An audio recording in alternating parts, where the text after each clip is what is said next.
Marciano fanfic en français. Abonnez-vous à la chaîne. Nouvelle théorie fanfic. Mon incroyable harem dans DxD. Chapitre 111, la punition de Ria. Monde humain, Japon, Kuo. La fête de Ria dura plusieurs heures après son retour du jeu de classement. Manger, boire et jouer étaient au programme. Ceux qui avaient des amants passaient de bons moments avec eux tout en discutant avec leurs amis. Yuto était constamment entouré de Reiya, Momo et Tsubasa. Pendant ce temps, Tomo faisait de son mieux pour attirer l'attention de Gaspé. Malheureusement, la timidité de Gaspé rendait son approche difficile. Au milieu de la fête, Tsubaki et Seiuchulin disparurent. Lorsque tout le monde le remarqua, tous arborèrent un sourire entendu. Les seuls absents étaient Dante et Lady, qui avaient tous deux trouvé un emploi. Ria, quant à elle, passait son temps collé à James. S'il était assis, elle était sur ses genoux. S'il mangeait, il ne pouvait absorber que quelques aliments, car Ria le nourrissait. Et s'il jouait, elle le soutenait intensément. Même si elle exagérait clairement, tout le monde la laissait tranquille. Du moins pour ce soir. Ce n'est un secret pour personne, Ria est amoureuse de James depuis plus de 10 ans. Et maintenant qu'elle pouvait s'exprimer ouvertement, elle perdait le contrôle. Finalement, le jeu touchait à sa fin. Alors que tout le monde s'apprêtait à partir, Ria s'approcha timidement de James. James, je peux te parler un moment, demanda Ria, le visage rouge. En privé? En entendant cela, tous les participants sourirent. Sauf Koneko, qui traversait une période similaire à celle de Ria avant de remporter le jeu de classement. Akeno, comprenant de quoi Ria voulait parler, envisagea même de faire irruption dans sa chambre pendant qu'ils discutaient. Bien sûr, répondit James avec un sourire. Tu peux rentrer sans moi. En entendant les paroles de James, tout le monde remarqua qu'il avait oublié de mentionner qu'il rentrait chez lui ce soir. Cela, bien sûr, fit sourire Ria. Comprenant également le sens de la déclaration de James, Ria rougit encore plus. En même temps, cependant, ses yeux étaient remplis d'impatience. Amuse-toi bien, Ria, murmura Venlana à l'oreille de sa fille. Maman, s'écria Ria, embarrassée. Voyant Ria embarrassée, tout le monde éclata de rire. Quelques minutes plus tard, tous les visiteurs quittèrent le manoir de Ria. Seuls les nobles de Ria, à l'exception d'Issei et d'Asia, restèrent. À l'exception de James, bien sûr. D'accord, allons dans ma chambre, dit Ria en entraînant James avec elle, le visage aussi rouge que ses cheveux. Souriant en guise de réponse, James se laissa guider à travers la maison par la rousse rougissante qui se tenait devant lui. Il ne fallut pas longtemps avant qu'il ne se retrouve à côté de Ria, devant la porte de sa chambre. Un instant plus tard, Ria attrapa nerveusement la poignée. Puis, elle prit une grande inspiration pour se calmer et ouvrit la porte. « Entrez, s'il vous plaît » dit Ria avec un sourire. « Merci de m'avoir invité » répondit James en entrant dans la pièce. Même si ce n'était pas la première fois que James entrait dans la chambre de Ria, il était toujours surpris par la quantité de mangas et de romans légers qu'il pouvait voir d'un seul coup d'œil. Il y avait clairement plus d'objets d'animation dans la pièce qu'il n'aurait été physiquement possible. Cette affirmation n'était pas une exagération. La magie spatiale avait été utilisée pour agrandir la pièce. Il y avait donc plus de choses dans la pièce que la taille de la maison ne pouvait en supporter. « Asseyez-vous, s'il vous plaît » dit Ria en offrant à James sa place à son bureau. Acquiesçant à l'offre de Ria, James s'assit sur la chaise comme indiqué. Ria s'installa alors immédiatement à califourchon sur James et passa ses bras autour de ses épaules. « Quelqu'un semble un peu impatient » dit James avec un sourire. Roulant des yeux, Ria enroula ses bras autour du cou de James tandis qu'elle le regardait dans les yeux. « J'attends ça depuis toujours » dit Ria avec un sourire séducteur. « Tu ne vas pas me dire qu'on devrait d'abord sortir quelquefois pour savoir ce que tu ressens pour moi, n'est-ce pas ?» À ces mots, James ne put qu'esquisser un sourire ironique. 2 ans plus tôt, lorsque Sona, Akeno, Misor et Moka avaient commencé à s'impatienter, James avait invoqué cette excuse, affirmant qu'il n'était pas encore prêt à passer à autre chose. Finalement, il avait accepté ses sentiments et il s'était installé. Cependant, c'était il y a 2 ans. James avait déjà accepté son amour pour Ria. Et il savait qu'il l'aimait depuis longtemps. Non, bien sûr que non, répondit James avec un sourire ironique. Je n'ai pas besoin de savoir ce que je ressens pour toi, Riri. Mais je dois te punir. Me punir? Pourquoi? Demanda Ria, choquée. Tu crois que je n'ai pas remarqué toutes tes subtiles tentatives de séduction au fil des ans? Demanda James, son sourire passant de l'ironie au sadique. Même quand tu savais que je ne pouvais pas te toucher. Voyant le changement dans le sourire de James, Ria fut surprise et un peu excitée. Bien qu'elle ne fût pas aussi sérieuse qu'Akeno, et encore moins qu'Ayam, Ria voulait aussi être dominée. Le simple souvenir du moment où James avait montré son côté dominant après sa crise de colère lorsqu'elle et les autres avaient trouvé Akeno au lit avec lui l'avait excitée à plusieurs reprises avant le coucher. Avant qu'elle ne puisse réagir ou dire quoi que ce soit, Ria se retrouva allongée sur les genoux de James, son ventre reposant sur ses cuisses. « Quand est-ce qu'il » demanda Ria, confus. « Tu sais que tu as été une mauvaise fille, n'est-ce pas ?» Quelques instants après beaucoup d'action. « Une vilaine fille nous écoute à travers la porte » dit James avec un sourire sadique. « Je pense qu'elle mérite d'être punie. » En entendant cela, Ria fut d'abord perplexe. Cependant, au bout d'un moment, elle comprit ce que James voulait dire et sut intuitivement qui écouterait son moment avec lui. Pleine de désir et de colère, Rhea baissa les jambes. Une fois les pieds posés au sol, elle prit un moment pour se stabiliser, puis se retourna et ouvrit la porte. Ce qu'elle vit, c'était Akeno allongé dans le couloir, la main gauche caressant ses seins nus et la main droite enfoncée dans sa culotte trempée. Lançant un regard froid à sa reine, Rhea prit la parole. « Veux-tu t'expliquer, Akeno » demanda Rhea d'un ton sévère, les mains sur les hanches. Pris en flagrant délit, même l'éhonté Akeno se sentit un peu gêné. « Eh bien, tu vois. » dit Akeno en essayant de trouver une excuse.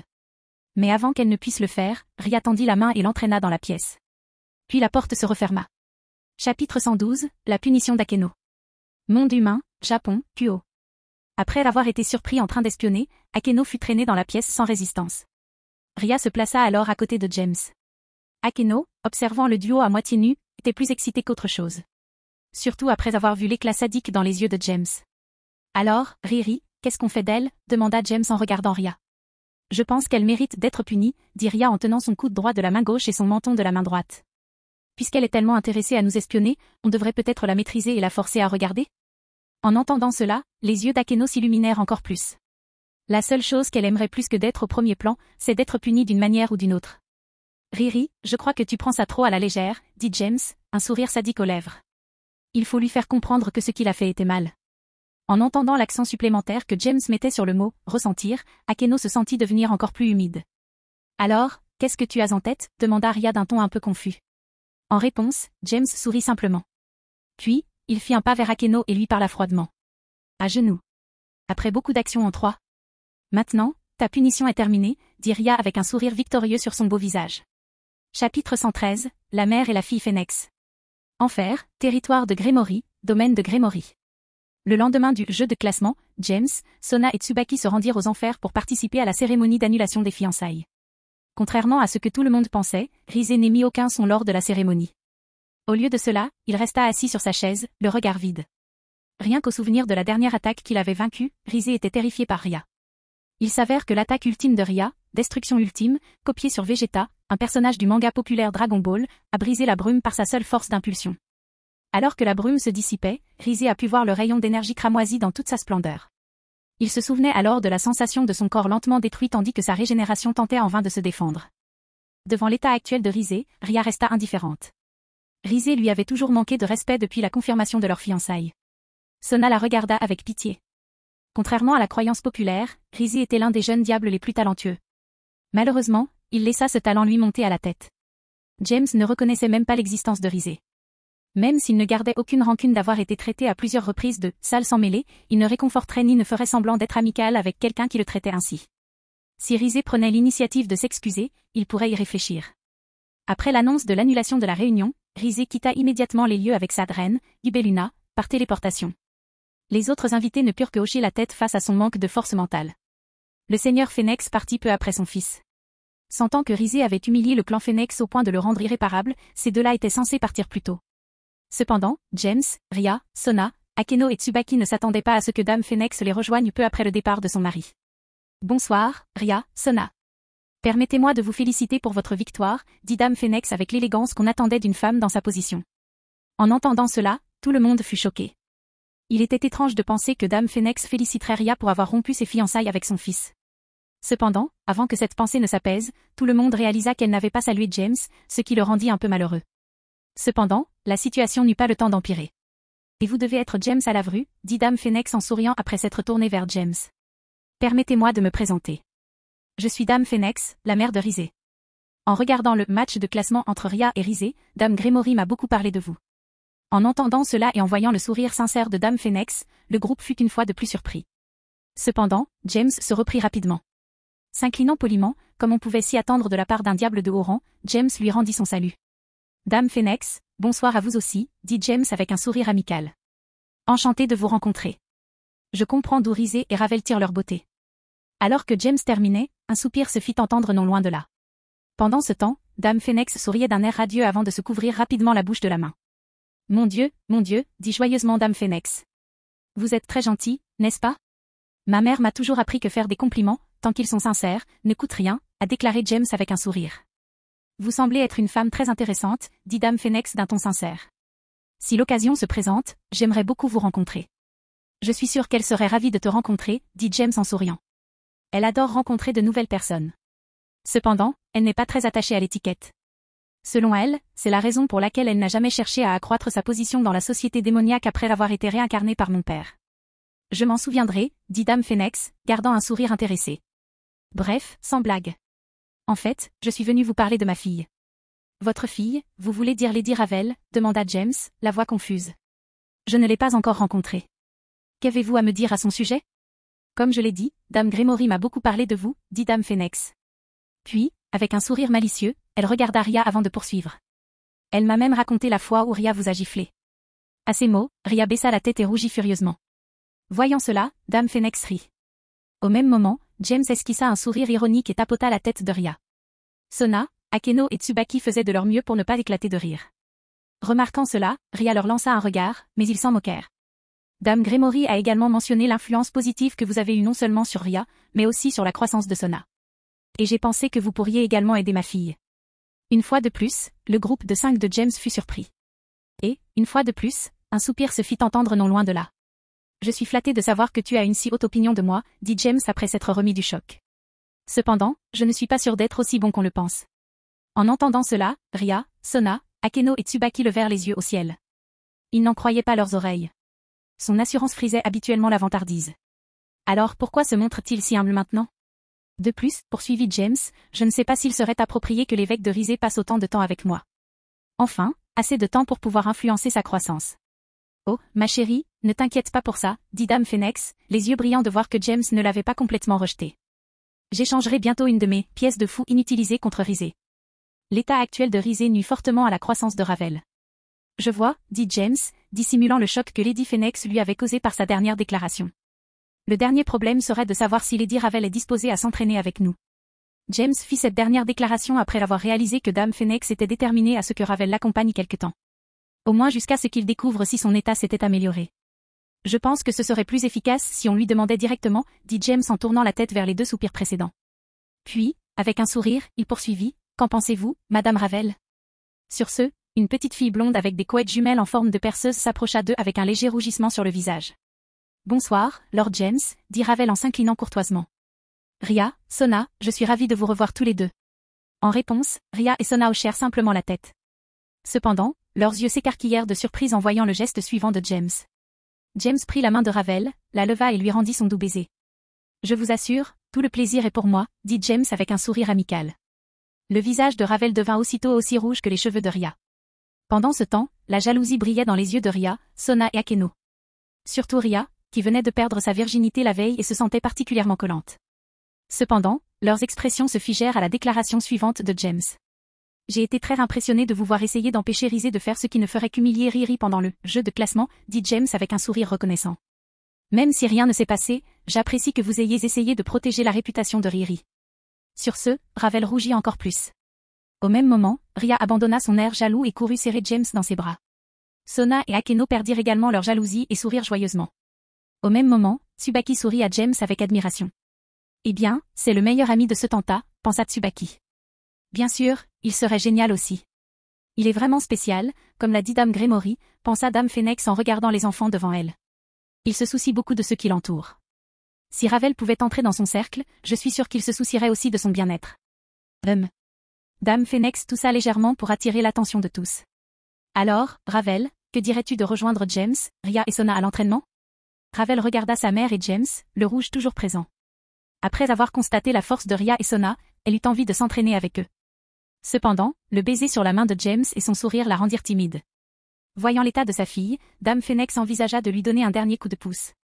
Et puis, si tu vas dans le monde des humains, tu pourras rencontrer l'auteur du manga que tu aimes, dit Dame Phénix en souriant. Comment ça s'appelait déjà? C'est vrai, la bagarre. En entendant cela, les yeux de Ravel s'illuminèrent. La simple idée de signer ces exemplaires l'excitait. Au même moment, Ria, Sona, Akeno et Tsubaki regardaient James avec incrédulité, tandis que ce dernier se contentait d'un sourire gêné. Dame Phénix, bien sûr, ne manqua aucune de ces expressions. Qu'est-ce qui ne va pas? Demanda Dame Phénix, perplexe.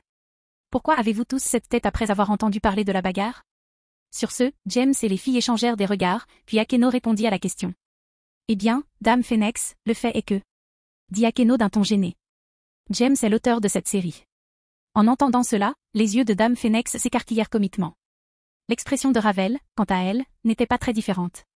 La seule différence était que Ravel, lui aussi, inspira profondément. Remarquant cela, James parla rapidement. Dame Ravel, s'il vous plaît, s'il vous plaît, s'il vous plaît, ne criez pas, dit James d'un air suppliant. Et s'il vous plaît, ne sortez pas une pile de mangas de nulle part. Si vous pouvez faire les deux, je vous promets de dédicacer tous vos exemplaires. En entendant cela, Ravel se calma lentement tandis que Ria, Sona, Akeno et Tsubaki essayaient de réprimer leur rire. Pendant ce temps, Dame Phénix observait, perplexe. Elle ne comprenait pas comment James pouvait prédire si facilement les actions de Ravel. Les filles répondirent rapidement à ces questions. Ah, James, je pensais que tu ferais 3 sur 3, dit Ria en riant. Oui, elle aurait réagi comme Lady Yasaka et Asia si tu ne l'avais pas arrêtée, dit Sona. Normalement, ça ne me dérangerait pas, dit James avec exaspération. Mais dans une salle pleine de nobles, qui sait si quelqu'un ne voudra pas sa part du gâteau? Akeno et Tsubaki se contentèrent de rire doucement, même si tous les participants à la conversation comprenaient ce que James voulait dire. En même temps, Ravel se sentait gênée par sa facilité à s'emporter. Néanmoins, elle décida de se rendre dans le monde des humains pour passer du temps avec James et les filles. En voyant et en entendant les enfants devant elle, Lady Phénix comprit pourquoi James réagissait ainsi. Et son opinion de lui n'en fut que renforcée. Après avoir discuté un peu plus, Dame Phénix s'excusa, laissant les jeunes s'exprimer librement. Quelques heures plus tard, le banquet prit fin. Ravel décida de rejoindre James, Ria et Sona, ainsi que ses camarades de classe en formation. Elle rejoindrait le monde des humains après l'échange de parties entre Dame Phénix et Risée. Une fois le banquet terminé et la salle rangée, Greffia retourna dans les quartiers des domestiques pour terminer la nuit. Entrant dans sa chambre et allumant les lumières, Greffia regarda autour d'elle comme à son habitude. Puis elle trouva une grande enveloppe sur la table de nuit. Une enveloppe qui n'était pas là quand elle avait quitté sa chambre le matin. Elle referma rapidement la porte derrière elle. Puis, elle se dirigea vers la table de nuit et prit l'enveloppe. À l'intérieur se trouvait une épaisse pile de documents. En feuilletant rapidement le contenu, Greffia trouva les noms des diables morts au combat, les comptes rendus de leur mission dans la même base des anges déchus que James et sa noblesse avaient envahi pour secourir Yukiona disparu, et la preuve que les diables du conseil les avaient envoyés là pour être tués. Nous pouvons enfin vaincre le conseil du diable, pensa Greffia en rangeant l'enveloppe et tout son contenu dans sa magie de stockage personnel. Chapitre 114, la tromperie de Greffia. Monde humain, Japon, Kuo. Le lendemain de la cérémonie, James et les autres élèves de l'académie Kuo retournèrent en classe. Bien que James, Sona et Tsubaki aient été absents la veille, et que le club de recherche occulte ait été absent les 2 derniers jours, personne ne sembla s'en apercevoir. Enfin, à part Mio et Maria. Je me demande ce que ces démons ont fait ces derniers jours, a demandé Mio en déjeunant sur le toit du nouveau bâtiment scolaire. Je ne sais pas, dit Maria après avoir avalé un morceau de poulet. Mais c'était probablement quelque chose d'important. Comment peux-tu en être si sûr, demanda Mio, sceptique. Ce sont des démons, non? Pourquoi ne sécheraient-ils pas les cours? Parce que seuls les rois et les reines étaient absents hier, expliqua patiemment Maria. Roi? Reine? Demanda Mio, la voix confuse. C'est vrai. Maria hocha la tête. Puis elle expliqua le système pièces maléfiques et le jeu des rangs à Mio. Cela signifie-t-il qu'il sera difficile d'avoir des enfants à l'avenir? Demanda Mio innocemment. En entendant cela, Maria adopta un sourire lascif. Oh, Mio, tu veux avoir des enfants? Demanda Maria avec un sourire pervers. Je le ferai à l'avenir, dit Mio, ne comprenant pas que Maria essayait de la provoquer. Réalisant que Mio n'avait pas été affectée par sa blague perverse, les épaules de Maria s'affaissèrent. Puis, un instant plus tard, elle retrouva son sourire habituel. Au fait, pourquoi ces démons ne sont-ils pas venus nous parler de notre situation? Demanda Mio en fronçant les sourcils. Ils se fichent de notre présence dans leur ville? En fait, nous avons enquêté sur votre situation avant de décider comment vous approcher, dit une voix masculine derrière eux. En entendant cette voix, Mio et Maria bondirent du banc où elles étaient assises. Prenant leur position de combat, elles se retournèrent pour voir qui parlait.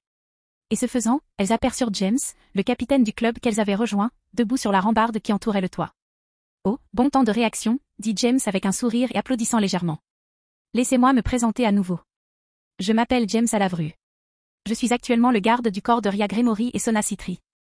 Eh bien, je crois que ton souhait a été exaucé, Mio, dit Maria en abandonnant sa position de combat. HMPH. Ça a vraiment pris du temps, dit Mio en ricanant. James sourit simplement à leur réaction. Puis il reprit la parole. Il ne sert vraiment à rien d'être sur ses gardes face à nous, dit James en riant. Mio et Maria furent surprises. Bien qu'elle voyait James devant elle, sa voix provenait de derrière elle.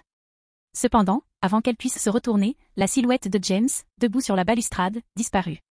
Puis, elles se retournèrent et virent James s'éloigner d'elle vers la porte menant à l'école. Si on veut faire quelque chose avec vous deux, vous ne pouvez rien y faire, dit James en s'approchant. Bon, je pense qu'il faut qu'on parle. Après les activités du club aujourd'hui, pourquoi ne viendriez-vous pas chez moi? Riri et Sona seront là aussi. On discutera de ce qu'on sait de vous et de ce que vous attendez de nous. Lorsque James eut fini de parler, il ouvrit la porte et entra. Dès que James fut parti, Mio et Maria apaisèrent l'attention. Soupir. Il est très rapide, dit Maria en secouant la tête pour chasser la peur qu'elle ressentait après que James soit apparu 2 fois derrière elle. Il n'avait pas besoin de nous effrayer comme ça, dit Mio en faisant la moue et en rougissant légèrement. Oh. Que vois-je avec mon petit œil, dit Maria avec un sourire chantant. Mon instinct de succube me dit que quelqu'un est amoureux du capitaine. Rougissant immédiatement à la déclaration de Maria, Mio se retourna et la fusilla du regard. Puis, elle attrapa et tira violemment les joues de Maria. Bug, s'exclama Mio, gêné. Si tu recommences, je te tue 100 fois. Malgré son visage étiré par l'embarras de Mio, Maria continuait de rire joyeusement. Elle était heureuse qu'ils aient décidé de venir à Kuo. Après la mort de ses parents adoptifs, Mio s'est mise sur la défensive et a dissimulé ses émotions derrière un mur d'irritation. Elle est devenue une véritable tsundere. Cependant, depuis qu'elle fréquentait le club de MMA après l'école, ses émotions ont commencé à refaire surface plus fréquemment. Surtout après avoir été bien accueillie par James et ses camarades. De plus, James était très attentionné envers les autres membres du club, même s'ils étaient tous des êtres humains normaux. Je pense que nous allons rentrer tard ce soir, pensa Maria tandis que Mio continuait à étirer ses joues avec embarras. Enfer, territoire de Satan, capitale, Lilith. Au même moment, assis dans son bureau, Sirzek se débattait à nouveau avec son pire ennemi, la paperasse. À peine James ouvrit la porte du bâtiment scolaire qu'on frappa à la porte du bureau de Sirzek. Toc, toc, toc. Écrire, dit Sirzek sans lever les yeux du document qu'il lisait. Après avoir reçu l'autorisation, la porte du bureau s'ouvrit. Greffia entra par la porte désormais ouverte avec une pile de documents. Elle referma ensuite doucement la porte derrière elle. Seigneur Lucifer, j'ai rassemblé des preuves des méfaits du conseil envers les jeunes diables qui ont été tués en Alaska, dit Greffia en s'approchant de la table de Sirzek. En entendant cela, Sirzek laissa tomber le document qu'il lisait et leva la tête avec surprise. Greffia, combien de fois vais-je devoir te répéter de ne pas être aussi formel quand on est seul? Attends. Que as-tu dit? Quoi? Demanda Sirzek en fronçant les sourcils. Tu ne t'es pas faufilé dans le bureau du conseil ou chez les membres du conseil, si? Bien sûr, répondit calmement Greffia. J'ai utilisé l'un de mes contacts pour recueillir un maximum d'informations. Et ne vous inquiétez pas, rien ne prouve que nous ayons collaboré. Soupir. J'aurais dû me douter que tu ne ferais jamais rien d'imprudent, dit Sirzek en secouant la tête. Je sais que tu sais déjà qu'une nouvelle guerre civile pourrait éclater si tu te fais prendre. Ne devrais-je pas m'inquiéter davantage de ma sécurité que d'une foutue guerre civile, pensa Greffia, un peu mécontente. Quoi qu'il en soit, je pense vraiment que tu devrais lire ceci, dit Greffia en tendant les documents à Sirzek. En réponse, Sirzek prit la pile de documents et commença à les feuilleter. Cependant, après quelques instants, son expression devint plus sérieuse. Finalement, un froncement de sourcils apparut sur son visage. Et plus le temps passait, plus ce froncement s'accentua. Voyant ce changement dans son expression, Greffia se sentit soulagé. Jouons. Après avoir lu la dernière page du document, Sirzek frappa la table du poing. Sous l'effet de ses émotions, son pouvoir de destruction fut également activé. De ce fait, une marque en forme de poing apparut sur la table lorsque Sirzek leva à nouveau la main. Cependant, il n'y avait aucune trace de brûlure ni aucun signe de dommage sur la table. C'était plutôt comme si cette partie n'avait jamais existé. Dire que le conseil userait ainsi de son autorité, gronda Sirzek avec colère. Comment ont-ils pu envoyer autant de jeunes démons à la mort? De plus, il existe même des preuves du véritable mobile du meurtre de Cléria Bélial. Voyant la colère sincère sur le visage de Sirzek, Greffia acquiesça pleinement. La veille au soir, avant d'aller se coucher, Greffia avait également lu ses documents et était tout aussi indignée. Cependant, elle fut complètement abasourdie par la suite. Avec toute la pile de documents dans une main, Sirzek laissa son pouvoir de destruction se déverser sur les papiers. Greffia prit une expression incrédule en voyant cela. « Pourquoi as-tu fait ça ?» demanda Greffia, perplexe. « Pourquoi as-tu détruit toutes ces preuves ?» Soupir, Greffia. « Ces preuves pourraient ne jamais voir le jour, dit Sirzek d'un ton las. Si tel était le cas, non seulement le public perdrait confiance dans le conseil, mais il perdrait aussi confiance dans les 4 grands satans qui ont permis que de telles choses se produisent sous notre surveillance. Tu es sérieuse? Pensa Greffia en regardant Sirzek dans les yeux. Cela dresserait les roturiers contre toute la noblesse démoniaque, dit Sirzek, son expression retrouvant son expression normale. En tant qu'espèce, nous ne pouvons pas supporter une guerre civile d'une telle ampleur, vous comprenez, n'est-ce pas? Greffia aurait peut-être cru les paroles de Sirzek si elle ne l'avait pas connu pendant environ 500 ans. Malheureusement, elle vit le dédain caché au fond de son regard tandis qu'il relevait la tête avec colère. Elle savait que sa colère envers les actions du conseil du diable n'était pas feinte. Mais son orgueil l'empêchait de la laisser passer. Soupir. Bien sûr, le péché qu'il représente est l'orgueil, se dit Greffia. À moins qu'il ne trouve lui-même les preuves, il refuse d'agir. L'analyse de Greffia, cependant, n'était pas entièrement correcte. Le fait qu'il ne soit pas celui qui ait trouvé ou ordonné de trouver les preuves n'est pas le problème. Le véritable problème réside plutôt dans le fait que le public ne le vénère plus, lui et les autres grands satans, comme il le fait aujourd'hui. Son orgueil ne lui permettrait pas d'être moins que le démon le plus vénéré de son peuple. Quoi qu'il en soit, même si Greffia connaissait la véritable raison pour laquelle Sirzek refusait d'agir, Greffia ressentirait toujours exactement la même émotion. Déception. Heureusement, il a fait une copie des preuves avant de les remettre à Sirzek. Après tout, on n'est jamais trop prudent. Je vois, dit Greffia sans changer d'expression. Puis elle inclina poliment la tête. S'il n'y a rien d'autre, je prends congé. Après tout, c'est mon jour de congé.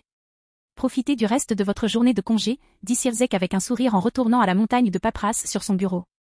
Sur ce, Greffia quitta discrètement le bureau et retourna au domaine Grémory. Après son retour, elle retourna dans sa chambre et enfila des vêtements plus décontractés. Elle se rendit ensuite au salon du domaine.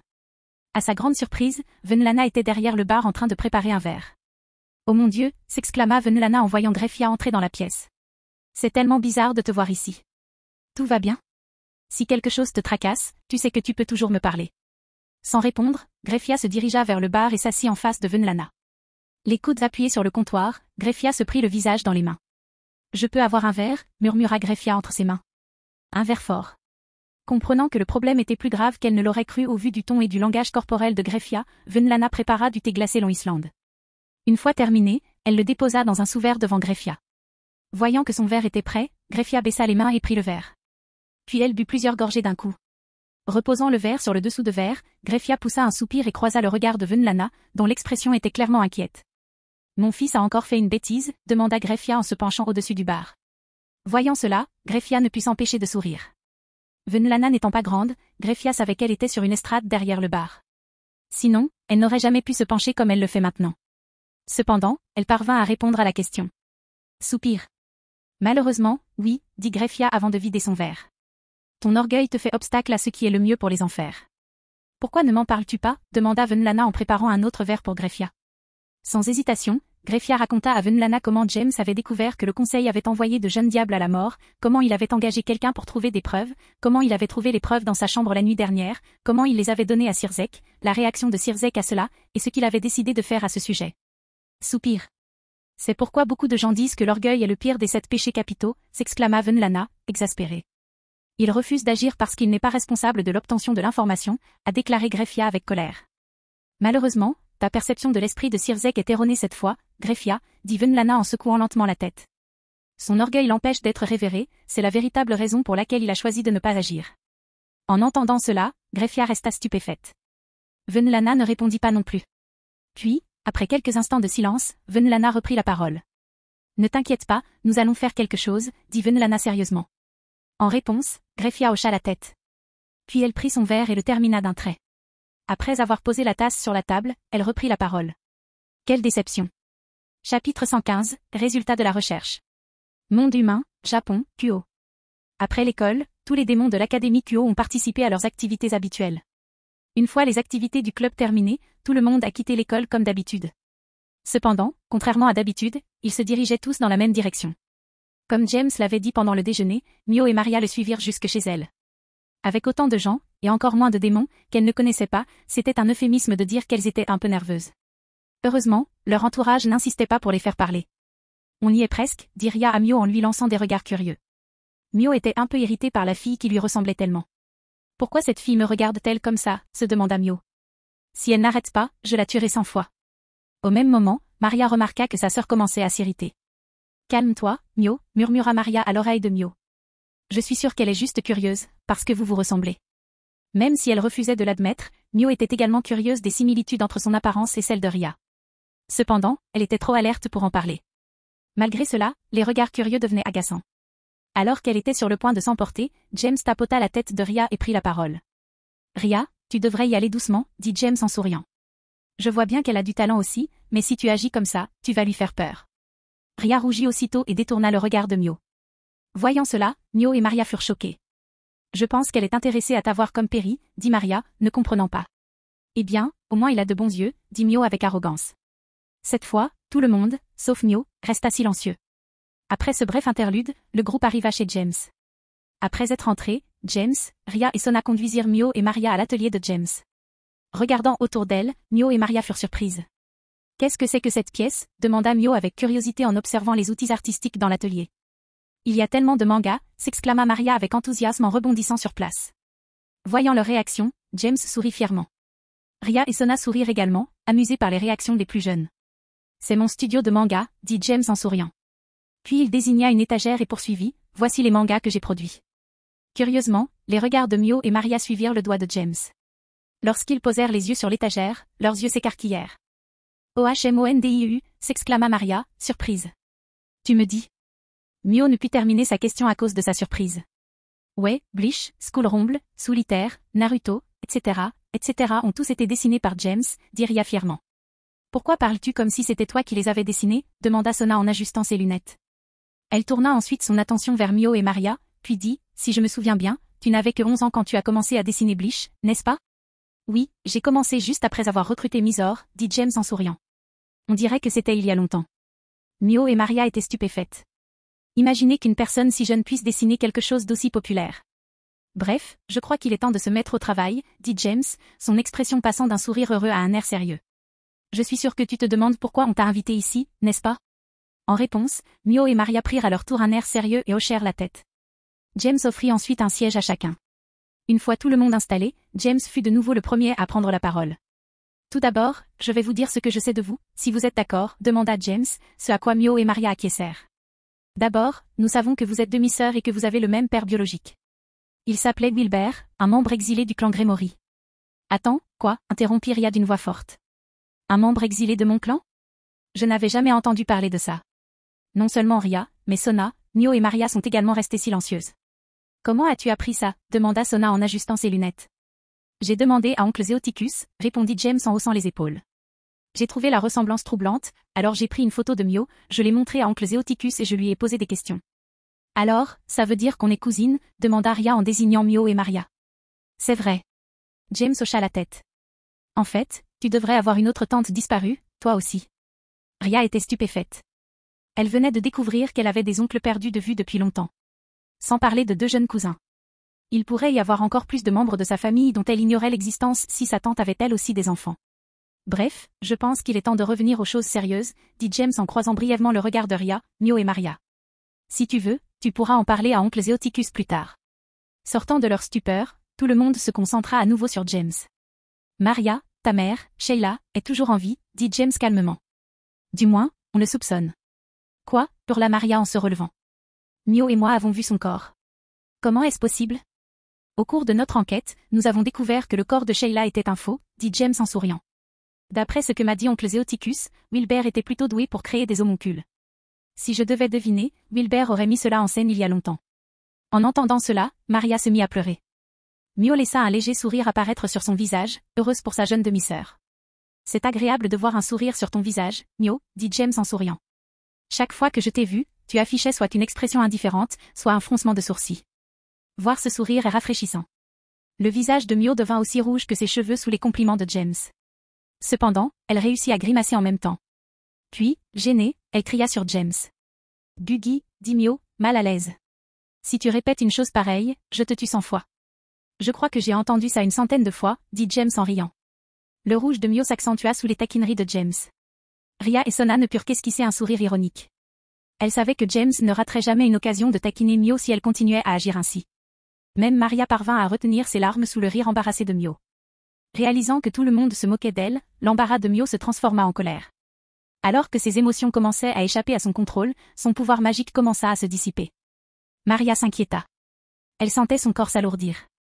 Mio, tu dois te calmer, s'exclama Maria. Au même moment, James, Ria et Sona fixaient simplement Mio, qui avait perdu le contrôle de son énergie démoniaque. Cela confirme tout, a déclaré James avec un sourire. En effet. Sona hocha la tête. Dire qu'il y a quelqu'un de ma génération qui a reçu le pouvoir de la lignée Gremory, dit Ria avec curiosité.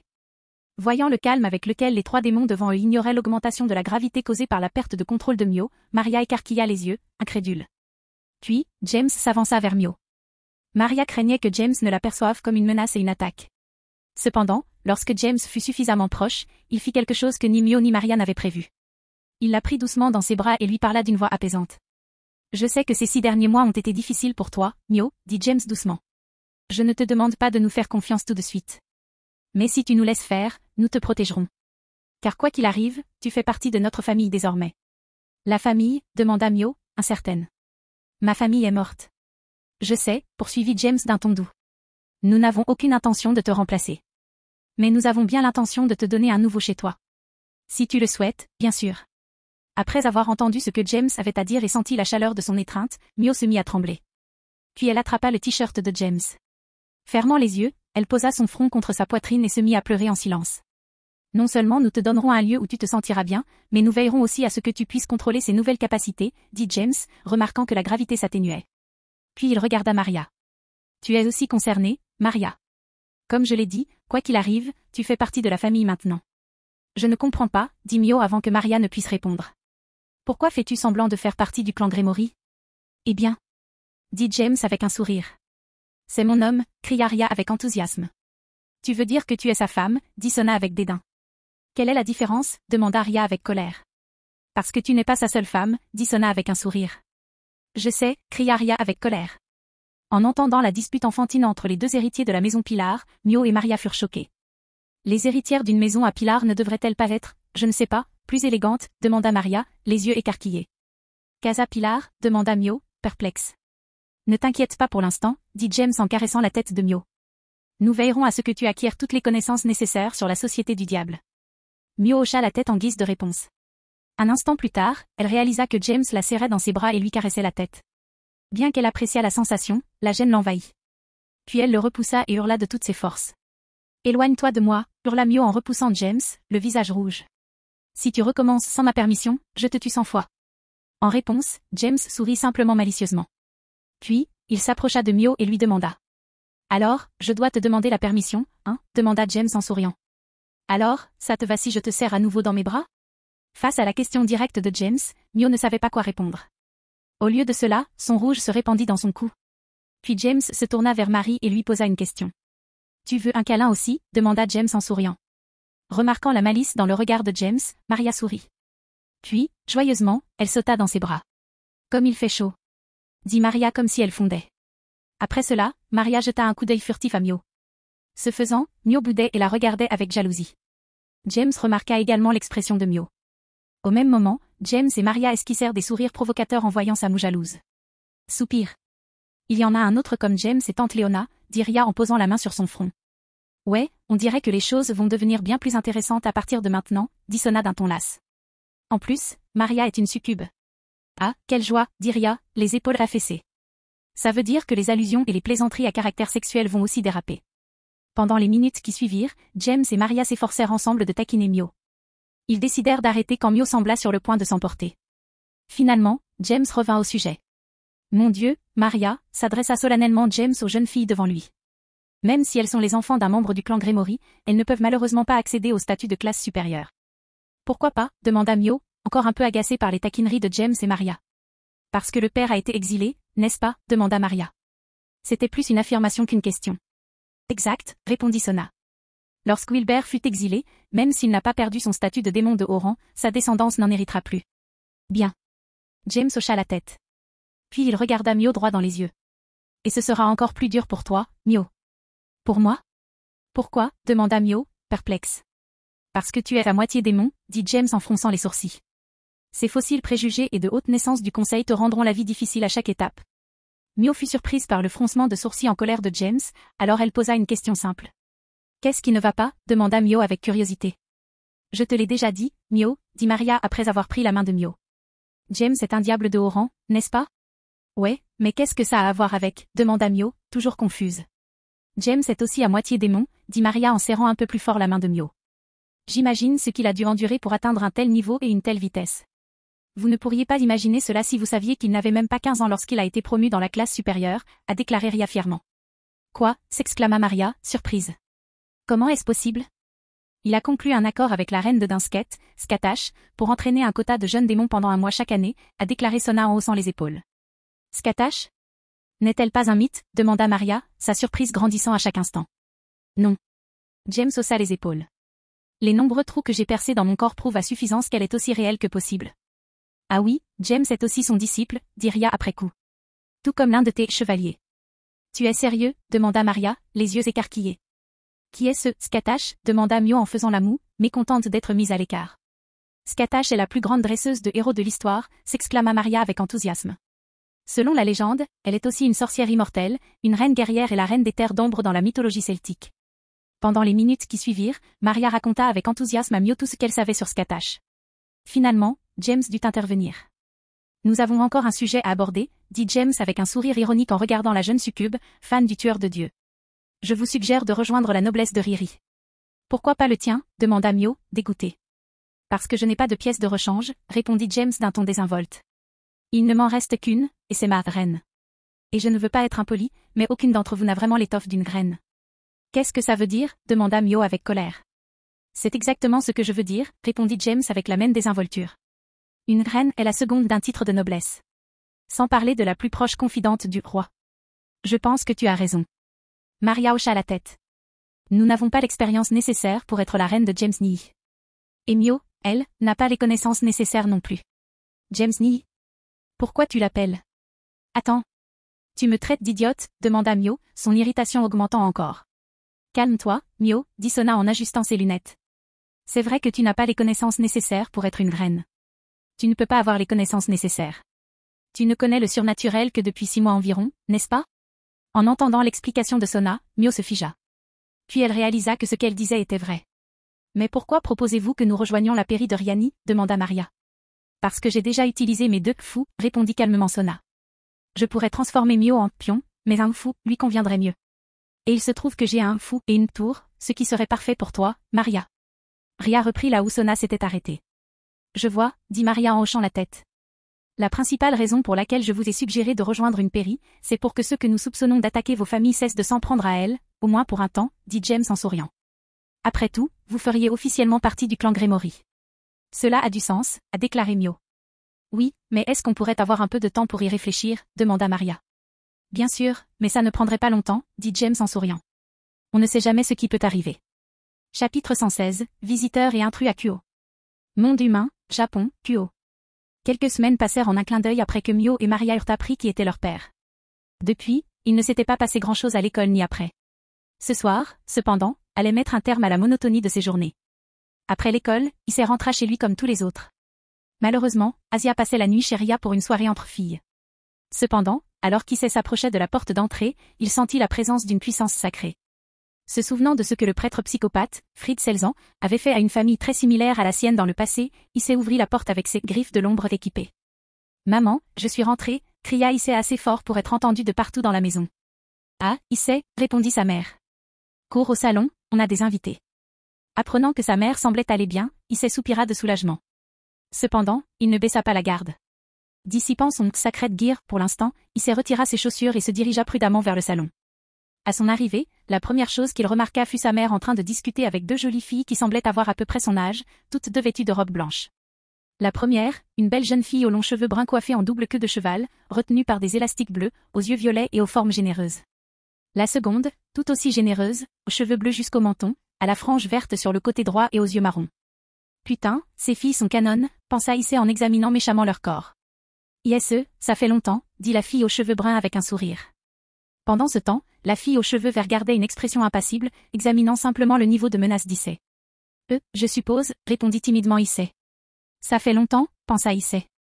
Je ne me souviens pas avoir jamais vu cette fille. Je n'oublierai jamais une fille aussi sexy si je l'avais vue. Réalisant que son fils ne la reconnaissait pas, la mère d'Issei, Yudu Miki, décide de l'aider. Irina a bien grandi depuis sa dernière visite, n'est-ce pas, Issei, dit Miki avec un sourire nostalgique. Quoi, s'exclama Issei, surpris. C'est toi Irina? Mais je croyais qu'Irina était un garçon. Eh bien. Ah. La brune, Irina, rit maladroitement. J'étais un peu garçon manqué quand j'étais petite. Voyant que tout allait bien, Miki décida de laisser les enfants tranquilles et de préparer le dîner. Bon, Issei, je vais à la cuisine préparer le dîner, dit Miki en se levant du canapé. Pourquoi ne tiendrais-tu pas compagnie à ces filles en attendant? Bien sûr, maman, dit Issei en se grattant la nuque. En fait, ce n'est pas la peine, dit la fille aux cheveux bleus d'un ton nonchalant. Bref, il faut qu'on y aille bientôt. On a encore du travail. Oui, on ne peut pas rester plus longtemps, dit Irina en souriant. On est juste venu parce que je voulais revoir mon ami d'enfance. C'est dommage, dit Miki, déçu. Bon, tu es toujours le bienvenu. Issei, quand ils seront prêts à partir, assure-toi de les raccompagner jusqu'à la porte. Tout va bien, maman, dit Issei, encore un peu gêné par le pouvoir sacré qu'il ressentait en Irina et la fille aux cheveux bleus. Dès que Mickey quitta la pièce et entra dans la cuisine, Issei tourna son regard prudent vers les filles. Ne t'inquiète pas, Issei, dit Irina avec le même sourire joyeux. Nous ne ferions jamais rien à tante Mickey. Mais je dois dire que je suis très déçue que tu aies renoncé à ton humanité. Penser que mon ami d'enfance puisse tomber dans le piège du mal. Seigneur, offre le salut à cet agneau égaré. Amen. Zut, je ne m'habituerai jamais à cette sensation, pensa Issei, sentant un terrible mal de tête arriver. Il s'avère qu'une prière sincère auprès du diable peut causer du tort, selon la force des deux parties impliquées. Heureusement, Issei était presque aussi fort qu'Irina. Eh bien, tant que tu n'as pas l'intention de faire du mal à ma mère, je m'en fiche, dit Issei en secouant la tête pour chasser son mal de tête. Voyant la réaction d'Issei, la jeune fille aux cheveux verts haussa un sourcil. Elle était, il faut l'avouer, surprise qu'Issei puisse ignorer les effets de la prière d'Irina. Au fait, comment va tonton Touji demanda Issei d'un ton sincèrement inquiet. Il est bon, répondit vivement Irina. Il a été promu plusieurs fois depuis notre arrivée en Angleterre. C'est bien, je suis content que tout se passe bien pour toi, dit Issei avec un sourire heureux. Oui, répondit Irina avec un sourire joyeux et secoua la tête. Bon, je crois qu'il est temps d'y aller, Irina, dit calmement la jeune fille aux cheveux bleus, interrompant la conversation entre les amis d'enfance. Yudu Issei, veuillez informer vos supérieurs que nous souhaitons les rencontrer demain après-midi. En entendant cela, Issei lança un regard suspicieux à la jeune fille aux cheveux bleus. Mais avant qu'il puisse parler, Irina prit la parole. Ah, Xénovia, on doit partir si tôt, demanda Irina en faisant la moue. Tu as vraiment envie d'être en présence d'un démon à ce point, demanda Xénovia, la jeune fille aux cheveux bleus, en jetant un coup d'œil à Irina. As-tu trahi ta foi? En entendant cela, Irina se figea. Puis elle regarda Issei d'un air désolé. Soupir. C'est vraiment dommage, Issei, dit Irina avec un sourire triste. C'est dommage que tu te sois éloigné de la lumière divine. Une fois de plus, Issei ressentit de la douleur. Cependant, il n'y prêta pas vraiment attention et se contenta de fixer les filles devant lui. J'informerai mon roi de votre arrivée et de votre intention de nous rencontrer, dit sèchement Issei. Merci, dit calmement Xénovia. Allez, Irina. D'accord, dit Irina avec force. Ne t'inquiète pas, Issei. Un jour, je te ramènerai dans les bras de Dieu. Ouais, peu importe, dit Issei, fronçant les sourcils à cause des dégâts que le nom du dieu biblique inflige au diable. À demain, Issei, dit joyeusement Irina. Quand Irina et Xénovia quittèrent la pièce, Issei les suivit jusqu'à la porte d'entrée. Après avoir enfilé leurs chaussures, les filles quittèrent la maison sans un mot ni un regard. Une fois loin, Issei ferma la porte et rentra chez lui. Et, maman, cria Issei en se dirigeant vers l'escalier. Irina et son amie sont partis. Je vais monter dans ma chambre et enlever mon uniforme. Ok, le dîner sera bientôt prêt, répondit Mickey depuis la cuisine. Issei monta ensuite à l'étage et entra dans sa chambre peu après. Après avoir enfilé des vêtements plus confortables, il prit son téléphone et appela Ria. Quelques instants plus tard, Ria a répondu à l'appel. Bonjour, dit Ria au téléphone. Buchou, savais-tu que 2 personnes répandaient leur pouvoir sacré dans la ville, demanda Issei avec inquiétude. Je l'ai fait, répondit Ria d'un ton désinvolte. Sauf qu'il y a 4 personnes qui répandent de l'énergie sacrée dans la ville. Cependant, 2 d'entre elles se sont infiltrées. Il y en a 4, demanda Issei, surpris. C'est vrai, répondit Ria. Mais comment les as-tu découverts? Eh bien, 2 d'entre eux étaient chez moi quand je suis arrivé, dit Issei, maladroit. Quoi, s'exclama Ria, paniquée. Ça va? Il y a eu une bagarre? Tu es blessé? En entendant l'inquiétude dans la voix de Ria, Issei ressentit une sensation chaude et floue dans sa poitrine. Même si ces seins ne sont pas les miens, c'est agréable d'avoir quelqu'un qui s'inquiète pour moi, pensa Issei avec un sourire. Ne t'inquiète pas, Buchou, dit Issei en souriant. Eh bien, tu vois, l'un d'eux est mon ami d'enfance. Donc, il venait me rendre visite. Un ami d'enfance, hein, dit Ria d'un ton pensif. J'imagine que cela signifie que tu connais quelqu'un affilié à l'église. Ouais, son père était prêtre ou quelque chose comme ça, répondit Issei en se grattant la tête. Issei. Le dîner est prêt. Le cri de Mickey résonna en bas. D'accord, maman. J'arrive tout de suite, hurla Issei après avoir retiré le téléphone de sa bouche. Puis, après l'avoir remis à son oreille, Issei continua à parler à Ria. Désolé, Buchou, ma mère m'appelle pour dîner. Alors je dois y aller. D'accord, Issei, répondit Ria avec indifférence. Bonne nuit, au revoir. Oh, Buchou, il y a encore une chose, dit rapidement Issei en se souvenant de la question de Xénovia. Oh, qu'est-ce que c'est, demanda Ria avec curiosité, espérant que ce n'était pas quelque chose de pervers.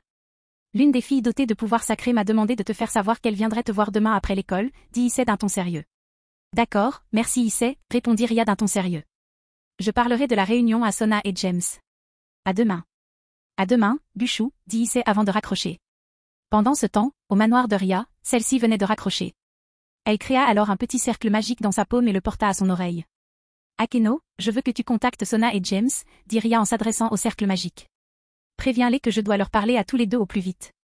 Compris, répondit Akeno, puis elle suivit rapidement les instructions de son roi.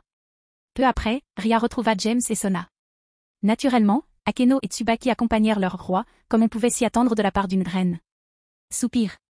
À chaque fois qu'on se voit comme ça, c'est étrange que tu sois toujours seul, dit Ria avec un sourire ironique. En effet, dit Sona en hochant la tête. Est-ce que tu vas un jour avoir une reine? Tu sais que recruter une reine, c'est du sérieux, n'est-ce pas, dit James en souriant et en secouant la tête. Bref, on n'est pas là pour discuter de mon absence de graine, si. On est là pour apprendre à connaître les filles de l'église. Je sais, répondit Ria, mais c'est quand même un peu étrange. James ne pouvait que hausser les épaules face à la plainte de Ria. Quoi qu'il en soit, ces filles ne sont pas les seules en ville, dit James d'un ton sérieux. Il y a 2 détenteurs de pouvoir sacré, nettement plus dangereux, qui se cachent en ville en ce moment même. Tu sais qui ils sont, demanda Sona en ajustant ses lunettes. Ou depuis combien de temps ils sont là? Ils sont là depuis le jour où nous sommes allés aux enfers après le jeu de la répartition, dit James d'un ton solennel. Et je ne pense pas que ce soit une coïncidence s'ils ont choisi ce jour-là pour infiltrer la ville. Alors, tu crois que quelqu'un était au courant de nos déplacements prévus, demanda Sona, mal à l'aise. Ça voudrait dire. Calme-toi, Sonia, dit James en agitant la main d'un air dédaigneux. Je pense plutôt que quelqu'un au banquet a divulgué l'information. J'ai confiance en chacun de nos nobles.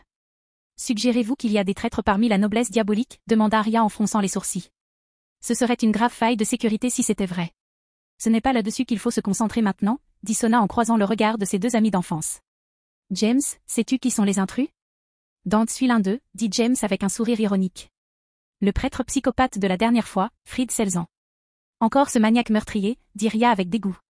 Et qui est le deuxième? Je n'en suis toujours pas sûr, dit James en secouant la tête.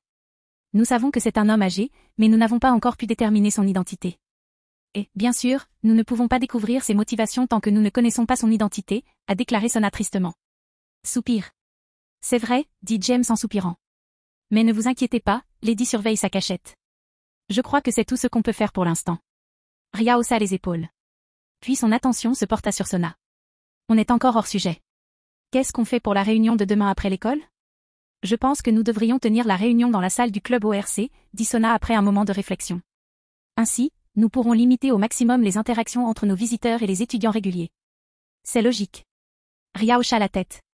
Puis elle reporta son attention sur James. James, peux-tu leur indiquer l'heure et le lieu? Bien sûr, je vais demander à Moka de transmettre un message avec une de ses battes, dit James nonchalamment. Puis son expression redevint sérieuse. Mais j'ai quelque chose à dire à propos de cette réunion. Voyant le changement dans l'expression de James, Ria, Sona, Akeno et Tsubaki ont également adopté une expression plus sérieuse. Qu'est-ce qui ne va pas, Tiago, demanda Sona. Il y a de fortes chances que ces 2 jeunes filles reconnaissent Asia, répondit James. Sois prête à surveiller ta noblesse, Riri. Fais-leur savoir que je m'occuperai de tout problème qui pourrait survenir. En entendant le ton sérieux de James, Ria hocha simplement la tête. Au même moment, Ria, Sona et Akeno rougirent légèrement sous l'aura dominatrice que dégageait James. Puis, pendant l'heure qui suivit, les 3 rois évoquèrent tous les scénarios possibles qui pourraient se produire demain après-midi. Chapitre 117, Irina et Xenovia. Monde humain, Japon, Kuo. Le lendemain, après les cours, James, Sona et Tsubaki étaient assis dans la salle du club de recherche occulte avec Ria et ses pairs. Le reste du groupe de James s'occupait du club de MMA, tandis que celui de Sona prenait en charge le conseil des élèves. En prévision de la réunion avec les représentants de l'église, chacun discutait de ce qui pourrait se passer pendant leur séjour. Kiba, tu sauras te contrôler, n'est-ce pas, demanda James en croisant le regard de Yuto.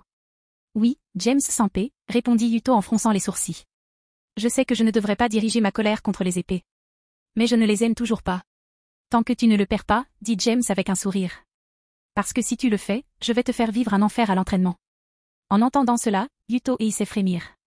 Ils avaient tous 2 déjà vécu l'entraînement en mode infernal de James, pour être honnête, ils ne voulaient plus jamais revivre ça. Cependant, ils ne pouvaient nier les progrès que cela avait apporté à leur force. Akeno, que veut dire James par là, demanda Asia Akeno, assis non loin de là. Tu parles de la perte de contrôle de Yuto-kun ou de son entraînement en mode enfer, demanda Akeno en souriant. Les 2, je suppose, répondit Asia en rougissant légèrement. Eh bien, pour ce qui est de l'entraînement en mode enfer, je ne suis pas sûre, dit Akeno en posant son index droit sur sa joue. Tout ce que je sais, c'est que c'est un entraînement extrêmement intense. Mais je pense que tu devrais demander à Issei-kun, il l'a pratiqué plusieurs fois l'année dernière. Vraiment, demanda Asia, les yeux pleins d'étoiles. C'est pour ça qu'Issei est si fort? On pourrait le dire comme ça, dit Akeno avec un sourire gêné. Je parie qu'Issei préférerait être faible s'il n'avait pas à subir cette torture que James appelle entraînement, pensa Akeno, frissonnant légèrement à l'évocation de l'entraînement passé d'Issei. Enfin, pour ce qui est de Yuto-kun, ce n'est pas mon affaire de le dire, dit Akeno en souriant. Quand il se sentira à l'aise avec toi, je suis sûr qu'il te parlera de son passé. En entendant cela, Asuya ne put que hocher la tête en regardant Yuto. Alors je vous laisse le soin de négocier avec le duo de l'église, dit James en regardant Ria et Sona. Je ne suis qu'un garde, alors ne vous attendez pas à ce que je fasse quoi que ce soit. Nous le savons déjà, dit Ria en faisant la moue. Oh, je pensais que tu allais m'ordonner de gérer des négociations comme celle-ci une fois, dit James avec un sourire malicieux. Les taquineries de James firent tourner la tête à Ria et la firent bouder. Cependant, lorsqu'elle tourna la tête, elle croisa le regard d'Akeno, qui lui souriait aussi malicieusement. Quand allez-vous laisser tomber, demanda Ria en rougissant et en continuant de bouder. Quand ce ne sera plus drôle, répondirent James et Akeno simultanément. Voyant James et Akeno brutaliser Ria, Sona tenta de dissimuler un sourire. L'expression de Tsubaki s'adoucit également. Ils apprécièrent tous deux cette atmosphère harmonieuse. Entendre les rires aux dépens de Ria était également très divertissant. Ainsi, pendant les minutes qui suivirent, tout le monde bavarda amicalement. Jusqu'à ce que James lève la tête et regarde vers l'entrée de l'ancienne école.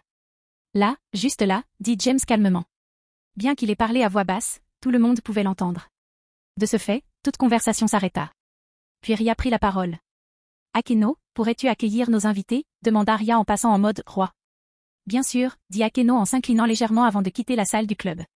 Tandis qu'Akeno partait retrouver le duo à l'église, le reste du groupe prenait place à leur place officielle pour les réunions. Koneko, Yuto, Gaspé, Issei et Asuya s'installèrent sur des chaises contre le mur, derrière le canapé où Ria et Sona étaient assises. James était derrière le canapé, entre les deux héritières, tandis que Tsubaki était derrière celui à côté de Sona. Devant le canapé où Ria et Sona étaient assises se trouvait un second canapé pour les invités.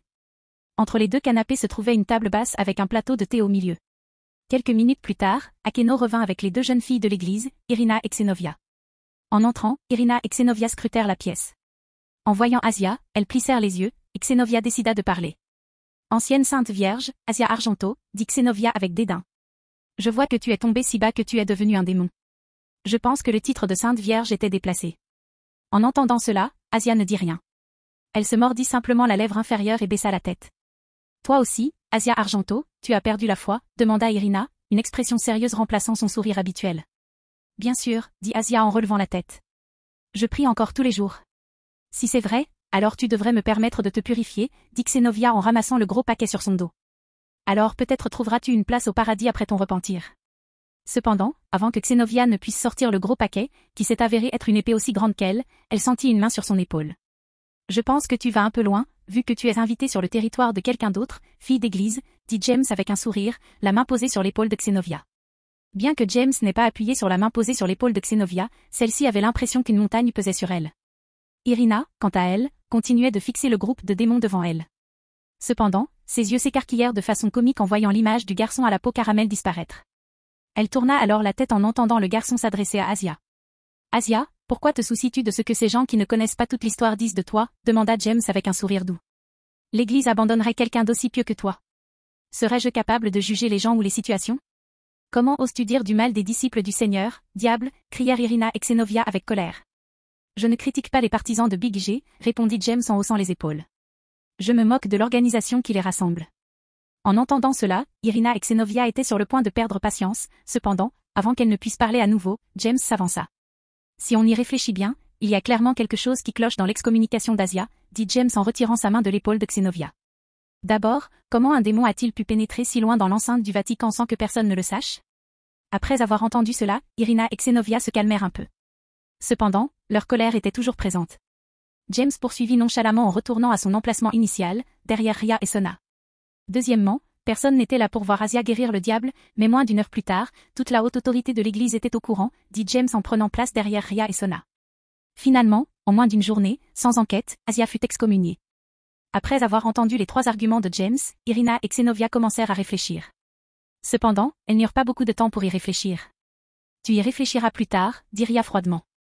Mais si tu as l'intention de dégainer à nouveau tes armes contre des membres de ma noblesse sans provocation, tu y perdras la vie. Tandis qu'elle parlait, Ria libéra son aura, poussant le duo hors de l'église. Sous la pression, Irina et Xenovia sortirent de leur contemplation. Serrant les dents face à leur défaite, elles secouèrent la tête, témoignant de leur compréhension. Voyant cela, Ria rétracta son aura. Puis elle reprit la parole. Maintenant, si ça ne vous dérange pas, asseyez-vous, dit Ria avec un sourire professionnel. Je suis sûre que nous avons beaucoup de choses à discuter. En réponse, Irina et Xenovia hochèrent la tête et se dirigèrent vers le canapé vide. Tandis qu'elles s'asseyaient, Akeno plaça une tasse de thé devant chacune d'elles. Puis, elle s'assit derrière le canapé où Ria et Sona étaient assis, à côté de Ria. Les filles de l'église ont choisi de ne pas toucher au thé. Elles ont plutôt pris quelques respirations profondes pour se mettre dans l'ambiance. Je suis sûre que vous aimeriez savoir pourquoi nous, membres de l'église, sommes venus dans votre ville, dit Xenovia, engageant la conversation. Mais avant cela, je pense qu'il serait judicieux que nous nous présentions. Je m'appelle Xenovia Karta. Et moi, c'est Shidou Irina, dit Irina en souriant en saluant Issei. Je crois que cette Irina est l'amie d'enfance dont Issei a parlé, pensa Ria en écoutant les présentations. Enchantée de vous rencontrer, dit Sona en ajustant ses lunettes. Je m'appelle Sona Citri, héritière de la maison Citri des 72 maisons piliers des enfers. Et voici la graine de ma péri, Shinra Tsubaki. Après avoir été présentée, Tsubaki hocha la tête en guise de salutation, gardant son expression sérieuse. Et je suis Ria Gremory, héritière de la maison Gremory des 72 maisons piliers des enfers. Voici ma reine, Imujima Akeno, et derrière nous se trouve le reste de ma noblesse. Comme Tsubaki, Akeno hocha la tête en guise de salutation lorsqu'elle fut présentée. Tous les autres acquiescèrent à leur tour. Irina et Xenovia hochèrent également la tête après les présentations. Puis elles tournèrent leur attention vers James, qui se tenait simplement là, le sourire aux lèvres. « Et qui est-il » demanda Xenovia en désignant James. « C'est... » dit Ria en commençant à présenter James. Cependant, elle fut interrompue. « James à la vrue, à votre service, » dit James avec un large sourire. « Je suis le garde chargé de protéger les héritiers des maisons du pilier. De plus, ceux que vous avez rencontrés hier matin en tentant d'entrer dans la ville étaient des membres de ma noblesse. » Je vois, dit Xenovia en hochant la tête. Bon, maintenant que les présentations ont été faites, si nous sommes ici, c'est parce que les fragments d'Excalibur ont été volés dans 3 églises du monde. Cela ne nous dit pas pourquoi vous êtes ici, dit calmement Sona. Bien sûr. Xenovia hocha la tête. Nous avons suivi celui qui a volé les fragments jusqu'ici.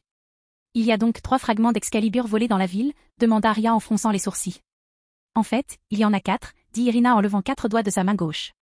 Le voleur a tué le porteur d'un des fragments et a également emporté son fragment. À ces mots, le silence régna quelques instants dans la salle. Ce silence fut finalement rompu par un grincement de dents. Tous portèrent alors leur attention sur la source du bruit. Kiba, dit James calmement. Immédiatement après avoir entendu la voix de James, Yuto, qui perdait son sang-froid en apprenant l'existence des fragments d'Excalibur volés, prit une grande inspiration pour tenter de se calmer. Après quelques respirations profondes, Yuto parvint à se calmer. Puis il regarda James et parla. Merci, jamais sans paix, dit Yuto avec un sourire reconnaissant. Au fait, as-tu une idée de qui est le voleur ? Demanda Sona après avoir tourné son attention vers Irina et Xenovia. C'était Cocabiel. Dit Xenovia avec colère. Apparemment, il a donné les fragments à quelqu'un d'autre, a déclaré Ria en touchant son menton avec son index droit. Comment imagines-tu ? Demanda Irina avec curiosité. Parce qu'il est impossible qu'une personne aussi puissante échappe à notre détection sans que personne ne le sache, dit James en souriant. Comment crois-tu qu'on vous ait trouvé si vite ? Vous n'êtes pas de taille face à Cocabiel. En entendant cela, Xenovia et Irina hochèrent la tête, sans se sentir offensées par l'affirmation selon laquelle elles étaient plus faibles que Cocabiel. Elles savaient toutes deux qu'il n'y avait qu'un seul homme dans l'église qui puisse se comparer à quelqu'un d'aussi fort. Donc, si j'ai bien deviné, vous avez été envoyés ici pour récupérer les fragments volés d'Excalibur, n'est-ce pas ? Demanda Sona aux 2 personnes devant elle. C'est vrai, répondit Irina avec un sourire. Et les 2 derniers fragments, tu les prends, dit James en plissant les yeux. En retour, Irina et Xenovia écarquillèrent les yeux de surprise. TCH. Tu crois que ces minuscules sauts fragiles pourraient supprimer le pouvoir sacré qui s'échappe d'un fragment d'Excalibur ? Demanda James avec dédain. Quelqu'un doit vraiment vouloir se débarrasser de vous deux. Vous portez pratiquement des balises qui signalent votre position à toute personne sensible au pouvoir sacré. En entendant cela, les expressions d'Irina et de Xenovia s'assombrirent.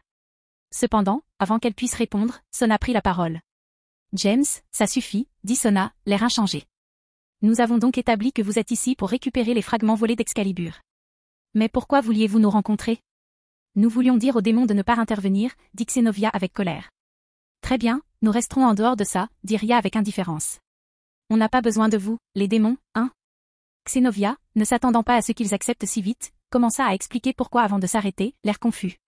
Tant qu'ils ne portent pas atteinte à notre territoire, cela ne nous dérange pas que des membres de l'église et des Grigori s'entretuent, dit Sona après avoir bu une gorgée de thé. Nous préférerions que vous fassiez ça ailleurs. Irina et Xenovia ne purent que les fixer. Puis, après quelques instants, elles s'excusèrent. On ne va vraiment rien faire ? Demanda Yuto en serrant les dents. Bien sûr, répondit Ria en souriant. Nous essayons toujours de découvrir qui se cache dans la ville. Une fois que nous le saurons, nous pourrons élaborer un plan d'attaque. Nous ne voulons pas nous impliquer dans quelque chose pour lequel nous ne sommes pas préparés, a déclaré Sona, complétant l'explication de Ria. Même si nous sommes plus forts que nos adversaires, ce serait dangereux s'ils nous tendaient un piège. Je vois, dit Yuto en hochant la tête en signe de compréhension. Peu de temps après, James, Sona et Tsubaki quittèrent la salle du club ORC et vaquèrent à leurs occupations pour le reste de la nuit. Chapitre 118, un sauvage libre est apparu. Monde humain, Japon, Kuo.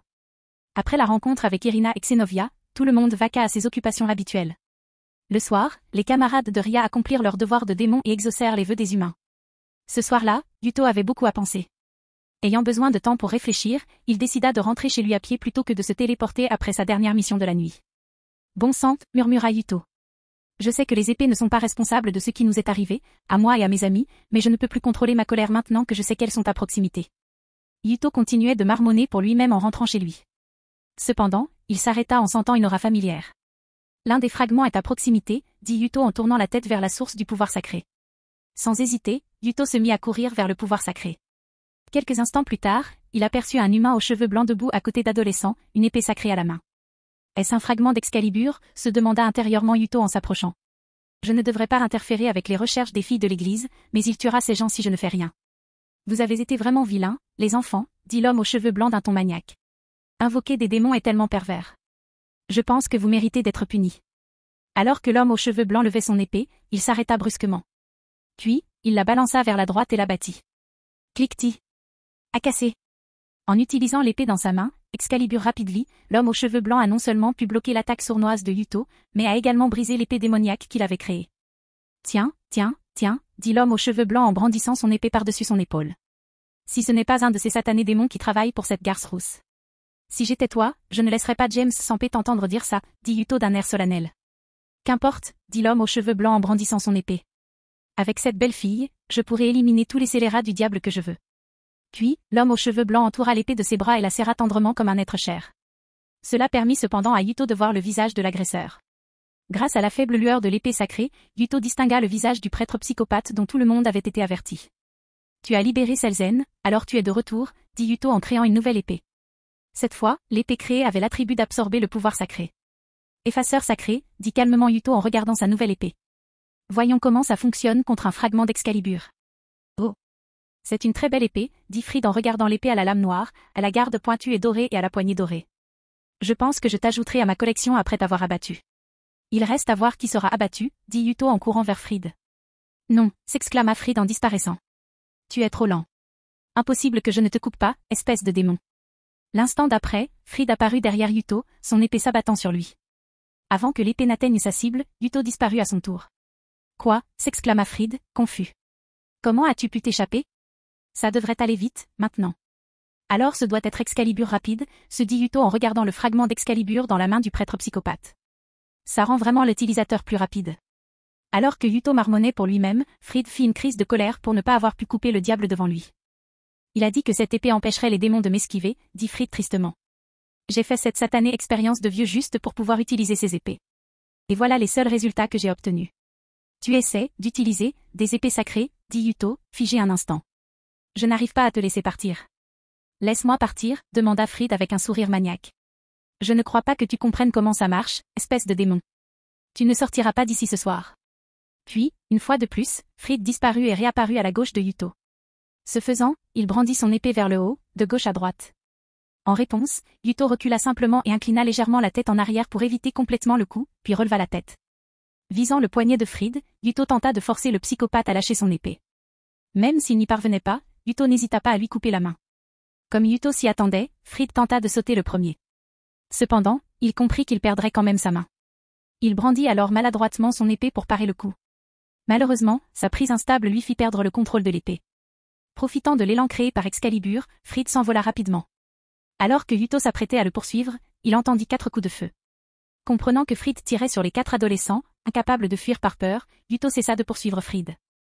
Il courut à toute vitesse pour intercepter les balles légères. Ce faisant, 2 ombres passèrent devant Excalibur abandonné. Elles s'enfuirent ensuite dans l'obscurité derrière Fried. Ces filles de l'église ont profité de mon travail acharné, s'étonna Yuto. Eh bien, peu importe. J'ai combattu ce psychopathe uniquement pour protéger les humains. C'est dommage que je n'ai pas pu le capturer. Secouant la tête face à l'échec de la tentative de capture, Yuto contacta Ria et expliqua en détail sa rencontre avec Fried. Je vois. Je suis fière de toi, Yuto, dit Ria d'un ton souriant. Tu n'as pas laissé ta soif de vengeance prendre le dessus. Au lieu d'abandonner les humains, tu as renoncé à ta vengeance pour les sauver. En entendant l'analyse de Ria, Yuto réalisa enfin qu'il n'avait pas perdu sa raison, comme c'est souvent le cas lorsque des pensées de vengeance lui traversent l'esprit. Au lieu de cela, sans réfléchir, il décida de sauver les innocents qui se trouvaient à proximité. Bon, reste là pour l'instant, dit Ria. J'enverrai Akeno effacer les souvenirs de l'incident chez les humains. Compris, répondit Yuto, distrait. Pendant ce temps, Dante se cachait non loin de l'endroit où le bref combat entre Yuto et Fried avait eu lieu. Il va mieux, dit Dante en observant Yuto depuis une branche d'arbre. J'ai vraiment cru devoir intervenir pour les sauver. Puis, Dante décrocha le téléphone et appela James. Quelques instants plus tard, James répondit. Salut, Dante, quoi de neuf, demanda James d'un ton enjoué. Des nouvelles? Oui, ce noble épéiste de Grémory a trouvé ce prêtre psychopathe et l'a empêché de tuer 4 enfants d'une autre école, dit Dante avec indifférence. Étonnamment, je n'ai pas eu besoin d'intervenir pour sauver ces enfants lorsque le fou les a attaqués en s'enfuyant. L'épéiste a abandonné la poursuite de lui-même. C'est surprenant, dit James d'un ton sérieux. Ce qui rend la chose encore plus surprenante, c'est ce que ce psychopathe a dit pendant le combat, dit Dante, marquant une pause pour faire monter la tension. Il a dit que le vieil homme qui s'était infiltré en ville avec lui avait fait des expériences sur lui pour pouvoir utiliser les fragments d'Excalibur. Oh, c'est vraiment intéressant, dit James d'un ton perplexe. Avec ces informations, je pense pouvoir découvrir qui est le vieil homme. Je ne serai probablement pas le seul, Kiba le sait probablement aussi. Une dernière chose, ces filles de l'église ont suivi le prêtre, dit Dante avec indifférence. Elles ont aussi pris le fragment d'Excalibur. Ne vous inquiétez pas pour le fragment, dit James. Surveillez simplement la poursuite. Inutile d'intervenir, mais s'ils sont sur le point de mourir. Essayez de les sauver, tant que vous ne mettez pas votre propre vie en danger. Compris, patron, dit Dante d'un ton sarcastique. Après cela, Dante raccrocha et suivit Fried une fois de plus. Le reste de la nuit se déroula sans incident. Cependant, le lendemain, Irina et Xenovia réapparurent à l'ORC. Et elles ne s'amusèrent pas du tout. Tu avais promis de ne pas interférer avec notre quête, n'est-ce pas, s'écria Xenovia avec colère. Si c'est le cas, pourquoi l'un de tes démons combattait une autre cible? Surveille tonton, exorciste, dit Ria tristement. Ce que mon chevalier a fait, c'est sauver 4 humains innocents de l'épée de cet exorciste psychotique perdu. Il n'a rien fait pour gêner ses recherches. Je ne l'ai jamais retrouvé. Xenovia, elle a raison, dit Irina, essayant de calmer sa partenaire. Soupir. Je sais, dit Xenovia tristement. Je suis juste un peu frustrée parce qu'on a perdu Fried.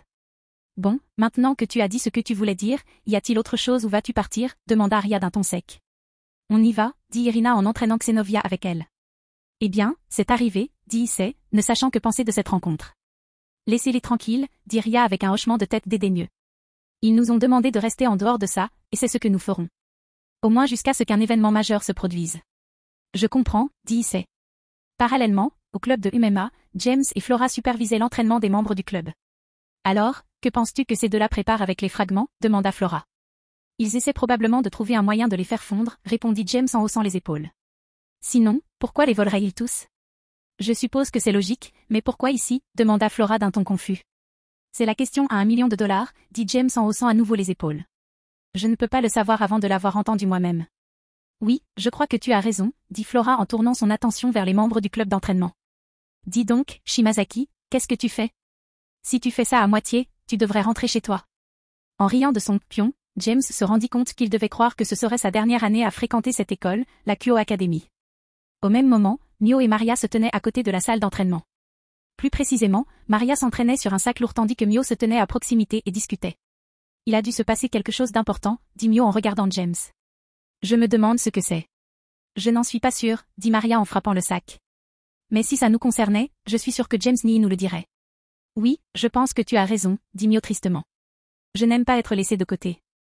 Eh bien, si tu décides de rejoindre la pairie de Riani, nous pourrions peut-être nous retrouver au milieu de tout ce désordre, dit Maria en essuyant sa sueur avec une serviette. Je sais, mais c'est difficile de leur faire entièrement confiance, dit Mio la tête baissée.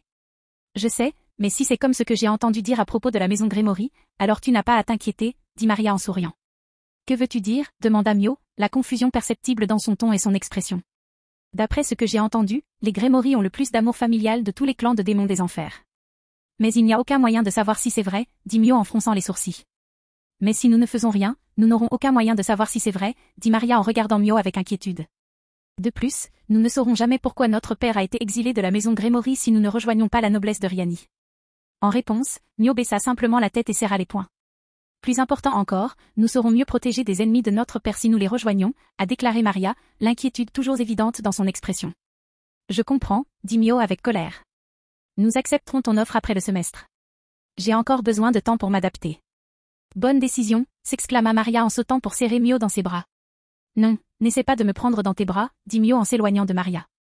Tu sens la sueur. Ah, tu me rends triste, Mio, dit Maria en poursuivant Mio dans la salle d'entraînement en riant. De l'autre côté du couloir, James, Mysore, Mocha, Flora et Shuna étaient rassemblés alors qu'ils regardaient les sœurs courir. C'est bien qu'ils soient moins tendus qu'avant, a déclaré Shuna avec un sourire. Oui, répondit James avec un sourire avant de soupirer. J'espère qu'ils prendront une décision bientôt, ça commence à devenir fou ici. Chapitre 119, le véritable objectif de Kokabiel. Monde humain, Japon, Kuo. Plusieurs jours se sont écoulés depuis que Yuto a retrouvé Fried et que les filles de l'église ont récupéré le fragment d'Excalibur. Les partiels approchaient également. Ce dimanche, James et Mysore étaient assis dans l'atelier de James. Mysore attendait pendant que James dessinait le personnage principal de son prochain manga. Ok, j'ai fini, dit James en posant son crayon. Laisse-moi voir, dit Mysore avec enthousiasme. Sans plus attendre, James prit son carnet de croquis et le feuilleta. Mysore vit une jeune fille vêtue d'un uniforme de marin avec une jupe très courte, des bottes hautes et des gants qui lui arrivaient aux coudes. Ses cheveux longs étaient coiffés en double queue de cheval avec des nœuds en boule à la base de chaque queue, et un diadème lui couvrait le front. L'uniforme est mignon, mais pourquoi la jupe est-elle si courte, demanda Mysore en regardant le croquis. Et comment s'appelle-t-elle? La jupe courte m'a un peu impressionné, dit James en haussant les épaules. Il était impossible qu'il révèle ses souvenirs de vies antérieures à qui que ce soit. Et elle s'appelle Tsukino Usagi. Usagi? Tu aimes le mot, lapin? Demanda Mysore avec curiosité. C'est vrai, il y aura des jeux de mots et des blagues à ce sujet tout au long de la série, a répondu James avec un sourire. Et comment s'appellera ce manga? Demanda Mysore avec enthousiasme. L'enthousiasme de Mysore était logique, ce serait le premier manga de James avec un personnage principal féminin. Naturellement, elle était très enthousiaste quant à la tournure des événements. Le manga s'appellera Sailor Moon, et l'histoire ressemblera à ceci, dit James en commençant à expliquer vaguement l'intrigue. Après une quinzaine de minutes de questions et de réponses enthousiastes de Mysore, ils furent interrompus par la sonnerie du téléphone de James. James le prit sur la table à côté de ses outils de dessin et vit que c'était un appel de Lady. Bonjour, madame. Que se passe-t-il? Demanda James d'un ton désinvolte. Les deux filles de l'église ont rencontré Fried Selzen il y a quelque temps, répondit calmement Lady. Elles l'ont poursuivi jusqu'à la cachette où se cachait le vieil homme. Nous ne savons pas exactement ce qui se passe, mais une solide barrière encercle désormais la cachette. Eh bien, ça ne s'annonce pas bien, dit James en fronçant légèrement les sourcils. Où est Dante? Il s'est faufilé lui aussi, répondit Lady. Mais je ne pense pas que tu devrais t'inquiéter. Je doute que quelqu'un soit assez puissant pour l'attraper s'il veut partir. J'espère que tu as raison, répondit James. J'espère vraiment que mon conseil de la dernière fois sera valable. Oh, ils s'en vont, dit Lady, la voix légèrement plus forte. On dirait que la fille aux cheveux bruns est blessée. Dante la porte tandis que la fille aux cheveux bleus court avec lui. Quelqu'un me suit? James commença à parler, mais les mots suivants restèrent coincés dans sa gorge. James fut interrompu car, dès qu'il commença à parler, il ressentit la puissance d'un être suprême, bien plus puissant que Dante. Merde. Ce pouvoir sacré est comparable à celui d'un ange à 10 ailes ou d'un ange déchu, dit James en fronçant les sourcils. Madame, dites à Dante de venir vite chez moi. Venez aussi. Ça risque de devenir sérieux. Compris, répondit rapidement la dame avant de raccrocher. James prit un moment pour se calmer et prit une profonde inspiration. James, qu'est-ce qui ne va pas? Demanda Mysore avec inquiétude. Tout va bien? Soupir, Mysore, informe le reste de la noblesse. Fais savoir à Ria et Sona que nous avons besoin qu'eux et leurs nobles se rassemblent au plus vite. Sans remettre en question ses ordres, Mysore hocha la tête et sortit en courant de l'atelier.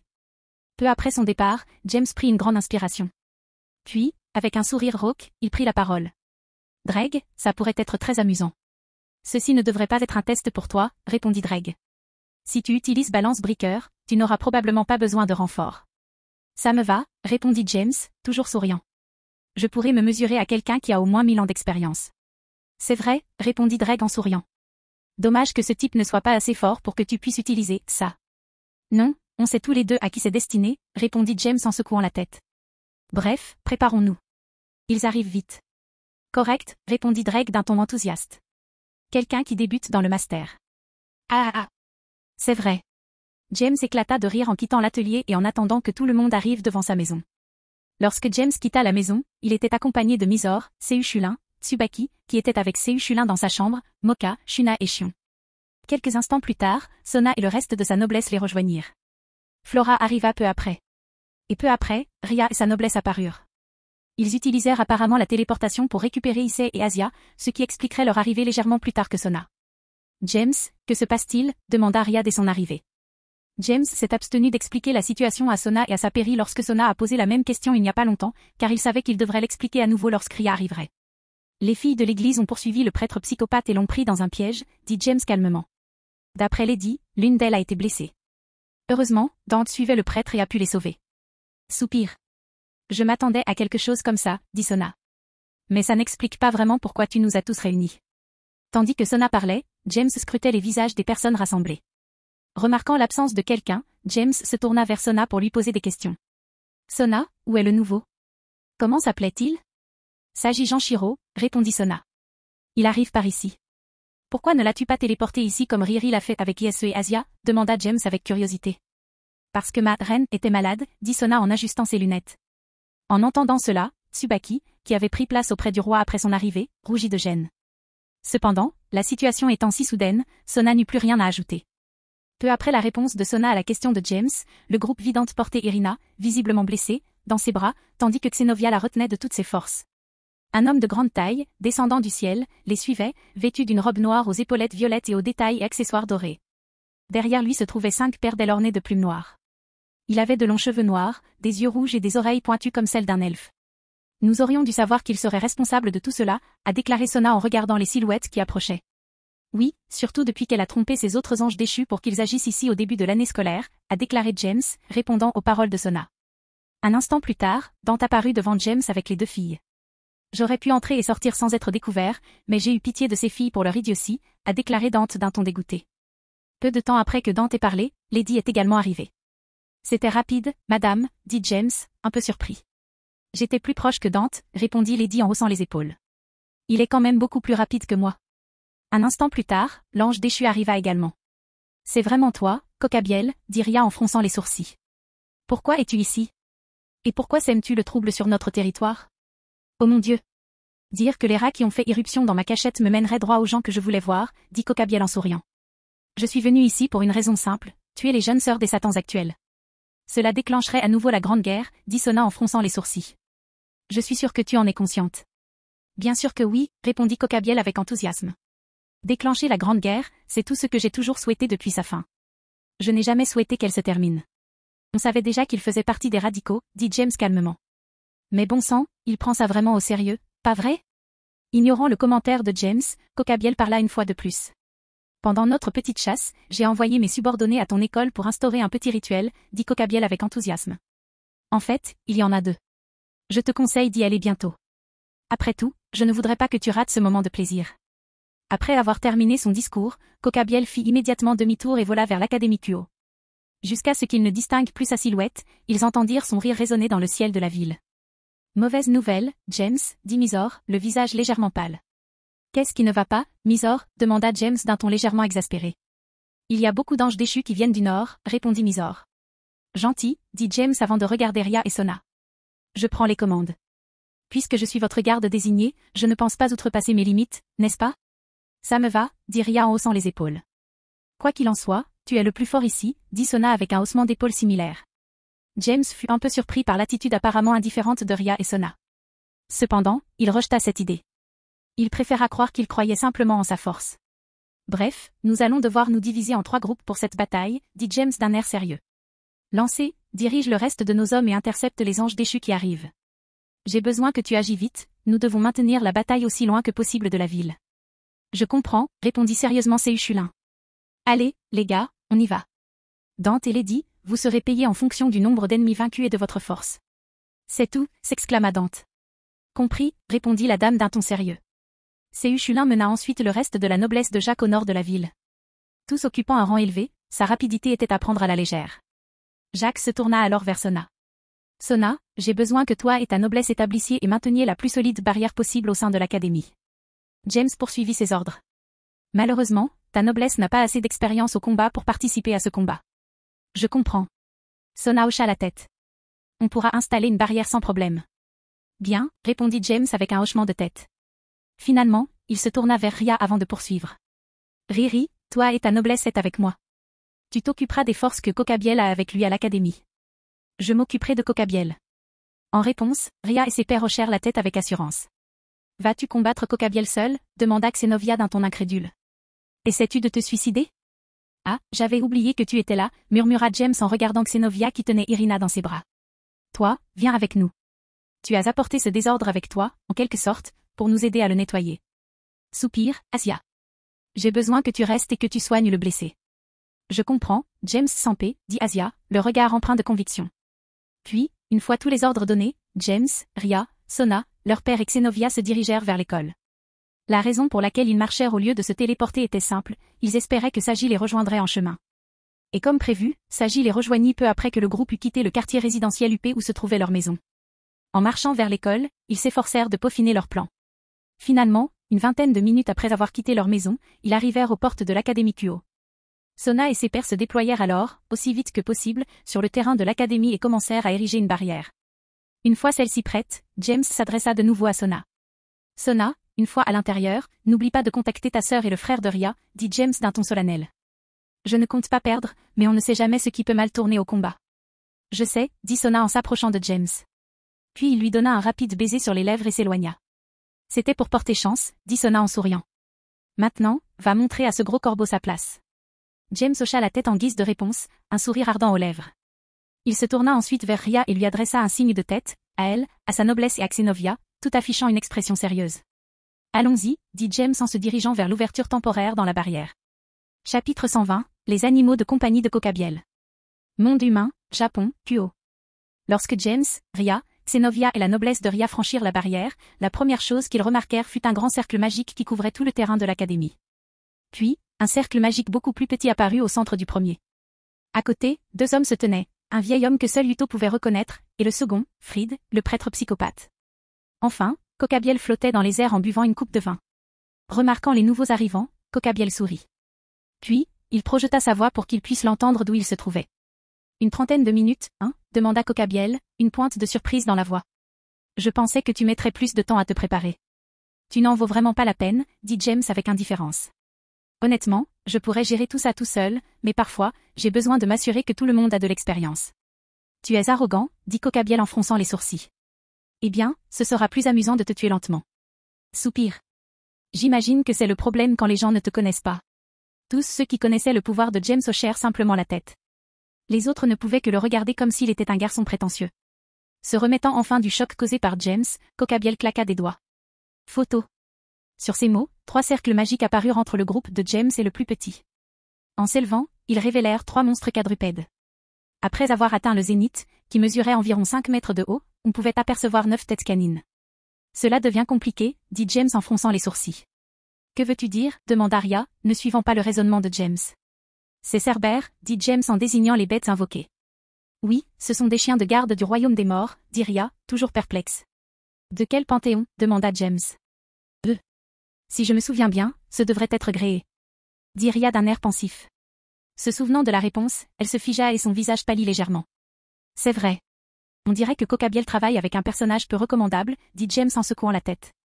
Je pense que ça va être un peu plus difficile. Il est impératif que je vous interroge. Tu es très intelligent, même si ton arrogance est tout aussi grande, dit Cocabiel depuis le ciel.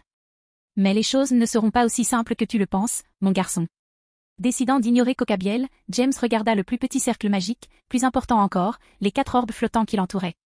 Je n'en suis pas sûr à 100%, mais j'ai l'impression qu'on devrait arrêter ce petit cercle magique, dit James. Je suppose que je vais te laisser affronter ces cerbères. D'accord, allons-y, mes chers serviteurs, dit Ria avec assurance. Nous allons nous diviser en 3 groupes. Akeno et moi en prendrons un, Yuto et Xenovia le deuxième. Koneko et Issei prendront le dernier. Je comprends, répondirent simultanément Akeno, Koneko, Yuto et Issei. Pourquoi devrais-je recevoir tes ordres, demanda Xenovia avec irritation. Parce qu'il est évident que tu ne peux pas prendre de décision par toi-même après être tombé dans un piège aussi évident auparavant, dit James avec indifférence. Bien, répondit Xenovia en serrant les dents. Buchou. Et moi, demanda Gaspé nerveusement. Je veux que tu soutiennes les 3 champs de bataille, Gaspé, dit Ria d'un ton solennel. Utilise la vision interdite de Balor pour arrêter le temps si quelqu'un semble sur le point de perdre la vie. Ah, d'accord, balbutia Gaspé, l'air sérieux. Très bien, allons-y, s'exclama Ria en courant. Derrière elle, tous, sauf James, avancèrent avec Ria. En chemin, ils se séparèrent en paires désignées.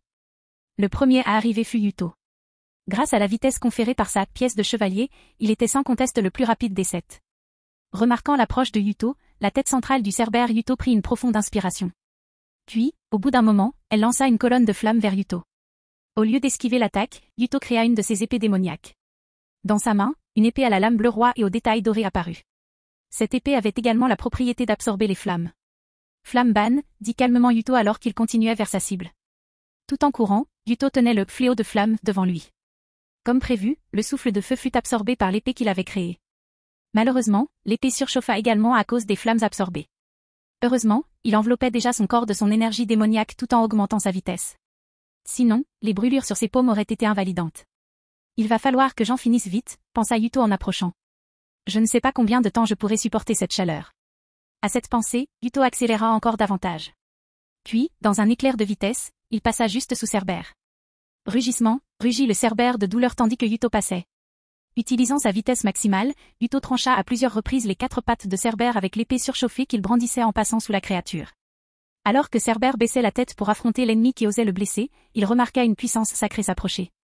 Tournant la tête vers la droite, il vit Xénovia tomber, une épée à la lame et à la garde dorée, et à la poignée blanche levée au-dessus de sa tête. Avant que Cerbère ne puisse réagir à l'attaque sournoise, Xénovia abattit son épée et retira la tête droite de Cerbère. Rugir. Bruit sourd. Une fois de plus, Cerbère rugit de douleur. Cette fois, cependant, son rugissement était accompagné du bruit d'une énorme tête tombant au sol et d'un geyser de sang jaillissant de son moignon. Furieux d'avoir perdu l'une de ses têtes, Cerbère tourna les têtes restantes vers Xénovia. Bien sûr, c'était une erreur. Coupe-vent, murmura Yuto en s'approchant de la bête par la gauche. Wind Slicé, une épée à la fine lame blanche, à la garde verte et à la poignée noire, fut créée avec l'attribut vent. En concentrant le vent autour de la lame, sa puissance de coupe est considérablement accrue. Grâce à cette technologie de pointe, Yuto trancha les 2 têtes restantes. Peu après, elles tombèrent, tout comme les premières. Bruit sourd. Bruit sourd. Boum. Alors que Yuto dispersait son épée, on entendit le bruit des 2 têtes qui tombaient. Peu après, un bruit beaucoup plus fort se fit entendre, accompagné de tremblements de terre. Ces tremblements ne surprirent ni Yuto ni Xénovia. Avec un corps aussi imposant, il aurait été plus surprenant qu'il ne provoque pas de secousse en tombant. Pendant ce temps, au moment où Yuto attaquait son Cerbère, Issei, équipé des griffes d'ombre, apparut derrière celui qui lui était destiné, à lui et à Koneko. Utilisant l'ombre imposante de la créature comme point de déplacement rapide, il manipula son ombre sans perdre de temps. Finalement, les 4 membres de Cerbère furent immobilisés, tandis que ses 3 museaux étaient bâillonnés. Koneko-chan. Dépêche-toi, cria Issei en luttant pour maintenir Cerbère en place. Bien qu'il sache que ce ne serait pas facile, Cerbère était bien plus fort qu'il ne l'imaginait. Cependant, il n'eut pas à attendre longtemps. Koneko, grandissante et voluptueuse à chaque pas, exploitait pleinement son Sanjutsu. Elle savait aussi la pression qu'Issei subissait. Même si elle ne l'appréciait pas beaucoup, elle le considérait comme un camarade. C'est pourquoi elle ne le laisserait pas souffrir inutilement. Alors qu'Issei atteignait ses limites, Koneko atteignit le point faible de Cerberus. Puis, de toutes ses forces, elle bondit et asséna un puissant uppercut. Fissure. Rugir. Lorsque son poing, couvert de Tuki, toucha Cerbère, un bruit de côte brisée fut clairement audible. De plus, il fut soulevé du sol, emporté par l'élan de Koneko. Tandis que Cerbère et Koneko s'élevaient, Koneko continua de frapper son ventre dénudé. Et tandis que ses coups touchaient le sol, le bruit des rugissements et des os brisés continua. Finalement, Koneko atteignit le sommet de son saut. Et ce faisant, elle lança un coup de pied qui propulsa Cerbère encore plus haut. Au même moment, Koneko utilisa sa contre-force pour raccourcir le temps qu'il lui faudrait pour revenir au sol. Lorsqu'elle atterrit à nouveau, Koneko fut rapidement absorbée par son ombre. Un instant plus tard, elle réapparut aux côtés d'Issei, qui s'était retiré de Cerbère avant d'être propulsé dans le ciel. Waouh, s'exclama Issei en suivant le Cerbère qui volait encore après le dernier coup de pied de Koneko. C'est la première fois que je vois un chien voler. Il ne volera pas longtemps, dit Koneko en reprenant son état habituel. Et comme elle l'avait dit, Cerbère commença enfin à céder à la gravité. En tombant, Koneko et Issei sentirent le sol trembler à 2 reprises. L'une d'elles fut précédée d'un éclair et d'un coup de tonnerre. Boum. Quelques instants plus tard, le Cerbère, en chute libre, toucha enfin le sol. Et ce faisant, la secousse fut bien plus intense que les 2 premières. Eh bien, c'était plus facile que prévu, dit Issei en se dirigeant vers les 2 autres champs de bataille avec Koneko. Au moment où Koneko a commencé à lancer le Cerbère qu'elle combattait dans le ciel, Ria et Akeno se sont finalement suffisamment rapprochés pour se faire face. Akeno, si ça ne te dérange pas, pourrais-tu l'immobiliser, demanda Ria avec un sourire confiant. Je veux voir l'efficacité de cette nouvelle attaque. Pas de problème, Ria, dit Akeno avec un sourire sadique. Puis elle fit un pas en avant et leva la main gauche. Calamité éclair. Tandis qu'Akeno murmurait le nom de son sort, une grande quantité d'énergie démoniaque se rassembla autour de Cerbère. Sentant l'énergie sur lui, les trois têtes levèrent les yeux. Ce faisant, elles virent une cinquantaine de cercles magiques se former au-dessus de lui. Sentant la situation dangereuse, il inspira avec ses trois bouches. Cependant, avant qu'il puisse expirer ses flammes, les cercles magiques s'activèrent. Éclair. Boum. Boum. En un instant, la foudre jaillit de chaque cercle magique, ciblant Cerbère. Bien que chaque éclair ne fût pas très puissant individuellement, être frappé par près de 50 d'entre eux serait très douloureux, voire mortel. Peu après avoir été frappé par plusieurs éclairs, les muscles de Cerbère commencèrent à se contracter. Paralysé par la foudre, il perdit le contrôle de son corps. De plus, il subit des dégâts supplémentaires dus à l'élément lumière de la foudre. Puis, au bout d'un moment, il s'écroula au sol, gémissant de douleur. Les chiots vilains doivent être punis, dit Akeno avec un doux sourire. Lorsqu'elle leva la main pour cacher son sourire, elle poursuivit, maintenant, si tu te couches comme un bon chiot, je te promets que la douleur disparaîtra très vite. Tandis qu'Akeno parlait à Cerbère, Rhia se tenait à quelques pas devant elle. De la main droite levée au-dessus de sa tête, Rhia rassembla une grosse boule de pouvoir de destruction. Au lieu de la lancer directement, Rhia la comprima, l'aplatit, puis l'étira en un disque fin. Satisfaite, elle hocha la tête et avança son bras vers Cerbère immobilisé. Disque de destruction, dit Rhia, nommant son attaque. Alors que le bras de Rhia s'élançait, le disque de destruction fonça vers Cerbère, tournant à toute vitesse. Un instant plus tard, il frappa les yeux des trois têtes accroupies. Mais il ne s'arrêta pas là. Au lieu de cela, il coupa les trois têtes de Cerbère et traversa le reste de son corps sans encombre. Peu après la division de Cerbère en deux, Rhia dispersa le pouvoir de destruction à l'origine du disque. Elle n'avait pas l'intention d'endommager l'école plus que nécessaire. Au même moment, du sang commença à couler de la coupure nette que le disque avait laissée sur le corps de Cerbère. Comme Krillin, dit Rhia en hochant la tête avec satisfaction. Tu t'es vraiment beaucoup inspiré de Dragon Ball, hein, dit James en s'approchant de Rhia et Akeno et en leur donnant un rapide baiser. Enfin, bon travail, vous deux. Quelques instants plus tard, le reste du groupe s'est approché. Je n'ai rien pu faire, dit Gaspé, la tête baissée. C'est une bonne chose, n'est-ce pas, Gaspi, dit Koneko en tapotant l'épaule de Gaspé. Ça veut dire que personne n'était en danger. Je crois que oui, dit Gaspé en levant la tête avec un léger sourire. D'accord, les gars, restez concentrés, dit James d'un ton sévère. Je suis sûr que cet énorme corbeau nous réserve encore bien d'autres surprises.